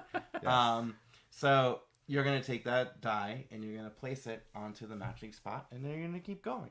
And it's such like a satisfying thing. satisfying is something that I think my number is gonna say. Oh, we're doing numbers. Yeah. All I right. think it'll be very clear. I found it satisfying. All right, I'm going very high. Going 9-2. Yeah, 8.9 for me. Love this. Justin, 8. You gotta play this more. I know. Well, I only played it once. Yeah. I did win though. Yeah, let Yeah, me you tell you, did. it's actually very exciting because once you get like past some of the mechanics and stuff, there's actually a really cool metagame in it. You really Sure. want to outthink your opponent and like kind of you could see what's going on their boards and you could plan out on your board and you could really go for it. And it's so fun when you do go for it and you're just this close and if you roll one more die, you're gonna make it. And then you bust, and you know what? It feels it's really funny to bust that way. And everyone but- at the but- table but- enjoys it. Yeah, Oh, but yeah. then sometimes you don't, and sometimes you don't, and you go for it, and you game over. You just won, and everyone at the table also enjoys it because that was such an amazing feat. Like, oh man. And you can play it again right away. W- Yeah. My favorite trick in this game, I'll just notice there's a trick where it says roll 1 die, but if you could choose to go again, but you're going to roll 1 more die. So I did it where I actually rolled 6 times and won the game. Yeah. Because I rolled 1, then I rolled 2, then I rolled 3, then I And- rolled 4, and I rolled 5, and it was and I went to the 6th one Yeah. because I had 5 cards out, and I did it. Yeah. And I didn't bust. It was amazing. So yeah, You're great a game. good boy. Great game. Great game. Love this one. Spots. Spots. Sports. Would this have made question for you? Yes. And you could take this the score off the screen there, but Yes. would this have made your Yes. top 10? Yes. Okay. Yeah. I If said you this. read it. I said this to Eric as well because he hadn't heard of this game. And I said to him first. I said He loves dogs. he does. So I said to him, "You're gonna buy this game." And as we were talking, He bought the game? he put it in his Amazon cart. I don't know if Okay. he pulled the trigger yet. Oh, he bought it. But I said to him, I was assume. like, "Look, if either one of us had played this before we made our list, I think it would have snuck on there for sure. I mean, maybe Yeah. not, but I think it would have. I think it would have." Yeah. Oh, it's likely going to be on mine. All right. So we do have one more. One more. For 2 of us, I believe you will be withholding on this one. Yes. So, I haven't tried it yet. yeah. Nothing against it. I just haven't tried it. Of course, we're going to talk about Motor City. Motor City is the 3rd in this series. Obviously, we mentioned Matt and Ben earlier. I was looking forward to this one arriving. When it comes down to it, I had been introduced first and foremost. Thanks, Jim. I want to note with this game. And Rachel liked spots. Oh yeah, Wants to get spots now. awesome. Well, have to try it. Yeah. All right, sorry, go ahead. We'll play with you on BGI anytime. So I got introduced with Fleet, as I mentioned earlier. Then 3 Sisters. And I will just tell you, with Motor City, I had high expectations. Because the other 2 were so solid. Sure. Just solid games. This one, thematically, I'm not a car person. But does this work thematically? Does it hit the theme? It nails it. Yes. Yeah, Okay. this is it. Just does it. And even if you don't like cars, you're gonna get and understand every action and how it relates. And so thematically, look at that. Russ. Same Hey, Motor City another just big showed up. name. Yeah, hey Ruel. His What's door. up? Yeah. So yeah, it nails that kind of mechanic of and the thematic of all different things from attracts. I love the speedometer in this. Yeah. Because one of the things on this is it's 2 sheets first and foremost, which is similar to the other 2 games in the series, and the speedometer stands out to me because it scores every round. Yeah, that's a big difference. You're going to score points every round as opposed to just doing a straight up tally at the end of the game. There's other stuff for end game scoring as well. Yeah. But you want to try to get that speedometer up as quickly as you can because you're going to get those points a bunch of times in a row. Yeah, but theme it nails it. There's not much more to say. Oh, yeah. There's not much more to say in that particular department. From a component perspective, look, it's you could speak to pieces of paper, great, but the dice, solid, really interesting choices. Yes, and throughout the Kickstarter, there was a few updates about the dice, colors and things like that, and I think they came out fantastic. The symbols are great, and yeah, I've only played this game once. Okay, so this is just first impression, but I want to play it again, like now, because before the first roll in this game, you're making 2 decisions. You're choosing one of those test tracks to start with, and so it's 3 test tracks. You're picking one of those, and one of, I believe, 6 engineering tracks as well. So right then and there, after a while, maybe a bunch of plays, you're gonna be like, okay, I always go with these 2 to start. But for now, that excitement of exploring all those possibilities is still fresh because it's a freshly played game. I only played it once. So I can't wait to play it again to try those different things. There's just so much going on here. It's crunchy. It's really crunchy. If you've never played one of the other ones in the series, it does have a similar mechanic, which is when you're making the choice of what you're going to do, right, you're going to get to do multiple things. Yes, you get to do 3 things essentially with whatever die you're choosing. Yeah. Did when you picked this up too? Did you pick it up just because of your previous plays of their other games? Yes, I backed this. I didn't even think. I backed it immediately. Yes. Really? Okay. Yep. I backed it immediately. Plus, the game, the option was to have you could add on the Rock Garden expansion, which I realized I did add on because I found it in the box. Oh, hilarious! So I didn't realize it apparently was in the bottom of the box. I did find it. I don't know how I missed it the first time, but yeah. So there was the extra piece for Three Sisters. I will say, so obviously from a component perspective, huge replayability. Replayability is there. Every game is going to be different. Yes, generally speaking, when you involve dice, there's some replay. There's going to be some replayability default with this type of this game. But I've talked about a game, for example, like Dungeons, Dice, and Danger, and other ones where I just didn't want to play it again. This is a game I wanted to play again, and I played it. I actually done the solo mode, and the big difference in that is there's something going the opposite direction, essentially, kind of screwing you over. But the gameplay, mechanically, for the most part, very similar. And I will tell you, I really enjoyed it. And it from a solo perspective, I wanted to do it again. This is part of a new me who likes solo gaming a lot more. Yeah.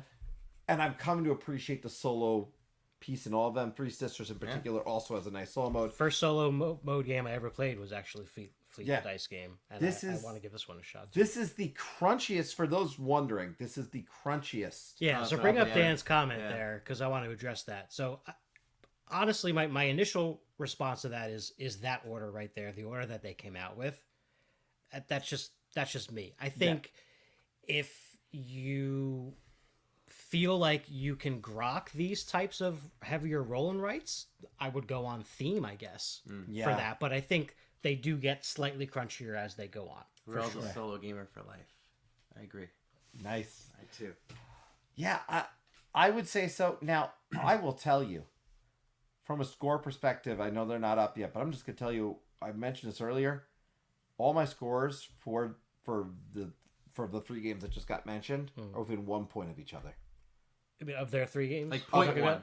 Point one? No, like 1 point up. Like there's like a whole 10-9-8? No. So like a 0.1. 0.1 up. Essentially, it's a 0.1 up. They're all really they're very, very close. Okay. So and this one could very well go up from the number that you say. Ready? Splat out. Look at that. Yeah. You guys are 0.1 of each other. Yeah. So no, these are really tight. I right now Three Sisters is slightly edging it, Yeah. Okay. but I have not played with the expansions yet. There's just so much to explore So- still with Three Sisters. Like Fleet, I've played the most of the three, and I love Fleet. I'll play it all the Right. time, but I'm not really gonna discover anything new with Fleet at this Right. point. But Three Sisters still has that shed is just full of stuff to explore and try Sure. to get different points. And again, Motor City, just the sheer fact that I've only played it once means that there's more to Yeah. explore.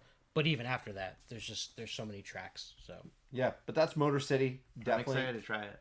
Yeah, definitely. I definitely enjoyed it. Highly recommend. And yeah, that's our review section. But we're gonna open the lines back up. So if you were in before and want to pop back in, feel free to. I believe we have someone in there right now, though. We do. oh, there's a squirrel in the chat. He's right here. Someone's game There he must is. have ended. Did you Hey. win? Did you win? What'd you play? Well, we played Lancaster. Finally got that off. Play that. I've had that on this shelf, this to play shelf for I want to say about a year now, Yeah. and finally got it off the shelf. Played it. It was fantastic. It was great. I loved it. Congrats. How does it compare to Rococo? Nowhere near, but probably no, good. not even close. Better than but Craft Wagon. Kraftwagen, yes, much Better better. than Like, Glenmore. no, I don't think so.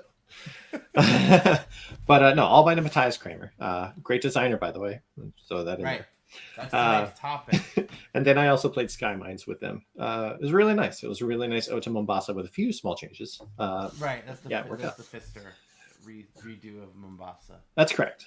Yes, and they have another side too. So they have another mode, and instead of venturing out and crossing like lines, using energy to cross lines, instead you actually go around and you place satellites around, and find like the sandy. It's called the belt, and so you're like going along this like sand belt dune-ish kind of part of the planet. It's pretty nice looking. Want to try that next time. Have you guys played Mombasa before? No. Not. Yeah. Heard good stuff. Well, Sky Mines is like the reskin. I mean, it feels the same game though. It's just It does. I think that because of the look and the different kind of theme on it, you 'cause the theme is awful. lose the fact that you're playing doing- you're Mombasa mining basically. diamonds in Africa. It's yeah. You don't no, want that's not necessary for Yeah. me. No, it's not. you don't want that. So this is like you're in outer space and everyone's happy. That's I think that's what it says in something. Yeah. You're super happy. Everyone's Yeah, happy. because mechanically, Mombasa is a pretty good game. Yeah. It's just the It's really theme is abhorrent. Mechanically, Puerto Rico is an enjoyable one. Yeah, for me, again, too, the as theme is well, abhorrent, but yeah. good theme, you know. Yeah. But favorite designer squirrel is our topic. I'm Yeah. wondering if Did you see our list? did you see our? I saw quite a bit of it. I mean, I got to a certain point, and then you guys called me on, and so I'm All right, here. here we go. Here we go. I know yours is Vlada is number one. I think. No, Oh, it's number Uwe is 2. number one. Wow, No. did that change? It did change, and most recently because of Ottawa. Oh yes, I did tell you that I liked it a lot, and I thought that Yeah. you would like it very It much was too. really, really good. Yeah. So yeah, Uwe, Vlada, Martin Wallace, Jim Felly, and then David Thompson, and then yours. Yeah. I see Bruno. Okay, Bruno, yeah, Bruno Catala. They can Antoine read. Bauza. They can read. Do, Phil Walker Harding. I don't think he ever has a bad game. Like nobody That's looks at what a we were saying. nobody looks at a Phil Walker Harding game and says that's a bad game. Yeah. Oh, by the way, before I forget, Will did ask. I gotta say, I wish. Oh, for I Dice could- Tower West. I would love to eventually get to Dice Tower West, but Yeah. yeah, that's. Not going Is to be able Brian to. going? You know what? Brian is not. I think in the chat. I think Brian had to go, but Brian maybe. Yeah, same with me. Just pack some plug for now. Yeah, we'll make it. We'll make it happen. Yeah. And then you had Shem. I had Shem, David, Jamie. Surprises no one. Ben, and Not at all. and then number 5 had to be. He only has one game, so I had to put him in the number 5 slot. That's fair. So it didn't feel right to. Of all these people with a bunch of solid Is it games. fair? No, Okay. you know, I love my Targi. I couldn't not do it. All right. And My top 2, believe it or not, are not on anyone's list. I believe that because I I know do one of believe- them is Stefan Feld. That's number 1. Okay. I love Stefan Feld. I'm a point salad Euro guy. I will say that through and through until the end of time. And he is like the king of all of that. He has tons of that, Yeah. especially with all his rondelles, which is a great mechanic. There are like a few games. So truth be told, I have played every single one of his games, every Right. single one of them. Even the hard to find Spiel mit Lucas Dribble Fever The soccer, soccer one, right? game. Yeah. Not so great, but that's fine. Yeah. But every single one of those games I've actually played at least once. And in my top shelf of like top 100 stuff games, Yeah. in like the top 100 games and stuff like that, I want to say like 6 or 7 are on my shelf.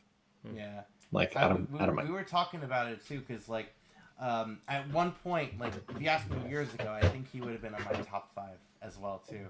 But you know, the more I play his games, I just got out of it. You know, there's something about like the mechanisms that all the point salad stuff. I just Give me Castles of Burgundy and Right. though Notre Dame is I like Notre Dame. Notre Dame is good. I don't want to say it's underrated, but maybe I think it gets more forgotten No, now. that's one I held on to. Yeah, I think that one is the only other one I still own. Yeah. It is highly rated, but I still think it's underrated for where it's at. Yeah, that's a good way to put it, because I don't think it comes up nearly enough. I think that one is great. Yeah. I do own that one. And I'll go ahead and throw my second favorite designer. I actually got to meet him at Gen Con. Yeah. So this is he has the same name as me and Mr. Espen over there on the other side, but this is Ryan Laukett. I know exactly who it is. This guy, his games are number one beautiful. Like every single one of them are beautiful. I can't say anything detrimental about his art. His art is just fantastic on them. The art's great. The second thing that I can say is he, unlike Stefan Feld, I feel he has a game that matches a lot of people's tastes. Like, for example, if you want a storytelling game, that's a simple storytelling game, near and far. If you want a deep adventure game, Sleeping Gods. If you want a space 4X, there's Empires of the Void too. Those are just 3 that are on there. He has like a quick little dice game like Artifacts Incorporated. He has a little abstract game called Dingo's Dreams. Yes, he has an area control game right there, 8-Minute Empire. Yeah, I played that one. There are so many genres of games that he does that and he has a great Euro right there at Now or Never. Right. You can just tell me something that you would like what's it called? Push Your Luck, Megaland. Yeah, you could just keep scrolling down and I will tell you that there is like a different mechanic or a different kind of game for everyone as it goes down. 2-player battler, Night Falls. Love it. But I have had no real issues with any of his games either. Kind of like Phil Walker Harding to me. And yeah, he has the same name as me. He has the game that got me into the hobby in the first place, which is Above and Below. Right. Which is right there on my shelf. There. Yeah. I was just talking to someone else today who met him recently as well and said he was fantastic. Yeah. Oh, Just like a pleasure to meet. I love it too, because while I was at Gen Con, I specifically was like, I'm going to go see if I can find him. And so I went to his booth and I looked around and he wasn't at his booth anywhere. And I got all sad and like I physically like kind of like pouted a little bit. And then I turned around and he was right there, just like this against against the wall. And he was staring right at me. Can you bring up that last comment from Rel too? Because I've always wondered about this. I've seen it at Target. Megaland is underrated. Yeah, I have seen this at Target before, and I've always been, this looks interesting, and I recognize the name on it. Yeah. Thanks to you, actually, because you've obviously said high praise about him. As far as Megaland is concerned, not one of my favorite games from him. It definitely has a runaway leader kind of mechanic, but that is his push your luck game. Well, what is your favorite of his games? Oh, Above and Below, Yeah. no doubt. Is that the first one, or where's that fall on That's that? the first one. That's the first one, and Is that the one we played? Me and you. No, Yeah. you play Near and Far. We played Now or Never. Oh, no. Now or Never. See, That's the one that on your you can't channel. blame me for mixing up Right, you these did titles. the teach video. Yeah, I did the Right. teach video for Now or Never for you guys. Yeah. Yeah. It's the Elvis one. Yeah, Right? yeah. Sorry. No, it is. It's Okay. Anyway, but those are my two inputs for the channel. Awesome. Well, thank you. We appreciate coming in post game night and sharing with us. Of course, yeah. Sorry I was so late. Oh, You guys just have this on no, Monday. game night's important. You joined us. Rel's here now. We've had a lot of great people joining us tonight. Always appreciate everybody. So thanks for popping in. Of course. And I will see you guys on the next call aboard. I'll see you then. All right, take care, guys. Yeah, someone. Yeah, Rob Davio. Yeah. Mm-hmm. I guess we can put out a last call if anyone does want to pop in at this point. Well, I mean, but I want to take a quick moment. yeah. I want to take a quick moment. One, to say thank you to everybody who did turn in, whether it's the beginning, the end, or you're just watching this video after the fact. I also want to just take a moment to say thank you for some of the quick feedback on all the previous videos of Call Aboard. We're doing Call Aboard, as a friendly reminder, every 3 weeks now as of this time. We continue to take your feedback on the show, and that's a big reason why we wanted to make sure we really hit well on that like replayability component and the actual components, and just hitting that for that review portion. So thank you for your continued feedback, and to the members of our Discord who also had contributed some of their thoughts in advance. Most of you popped into the comments, thankfully, so we were able to share them right on screen. I didn't even have to just read them out of there. But but we're having such a good time here, and we appreciate it. We have a busy month ahead, though, and I just really want to stress that. Busy month ahead. It starts with Wednesday, though. Right, Wednesday. Right, we're having Tori Brown on for Creators Corner. Yep. Tori Brown design Votes for Women, which we both thoroughly enjoyed. You haven't tried it yet. Nope. You should try it. I think you would like it. Yeah. And I know we've talked about it. We might do just a playthrough sometime on the Discord and just stream it right to the Discord. So if you join the Discord, you might see that, because I want to play it again with the competitive mode. Yeah. Because I had done the co-op mode. And I know next time we're definitely going to talk about some review copies we got in. So that's Trekking Through History. Yep. Dice Manor and Her Story are going to be likely on the table for us. Yeah, Her Story is going to hit my table sometime in the next 7 days. So excited to play Her Story. And I know you're finally going to try Trekking Through History. I am. I ran a game here at a game night at one point with it. So, it was fun. you know, we'll get that to the table for you. But it's good times ahead. So, also, really important to note, favorite videos are coming up. So, be ready. Check the schedule. Everyone's dropping their top 20. Right. And maybe we'll have some fun with that one and see if you better have fun. Hope so. No, but I'm saying you maybe see if people can predict how many of his stuff stays over. I do this for the fun, man. I do it for the fun too. Well, I'm not getting paid for this. I'm not paying. You're not? You're getting paid in faux leather notebooks. The faux leather notebook. I guess so. On that note, I got that for my wife. Thank you very much. Not from any of you. You ready to cue this out? Yeah. So on that note, really, thank you everybody for coming aboard the Tabletop Express. We'll see you all Wednesday night for Creators Corner, 9 p.m. Good night. Bye everyone.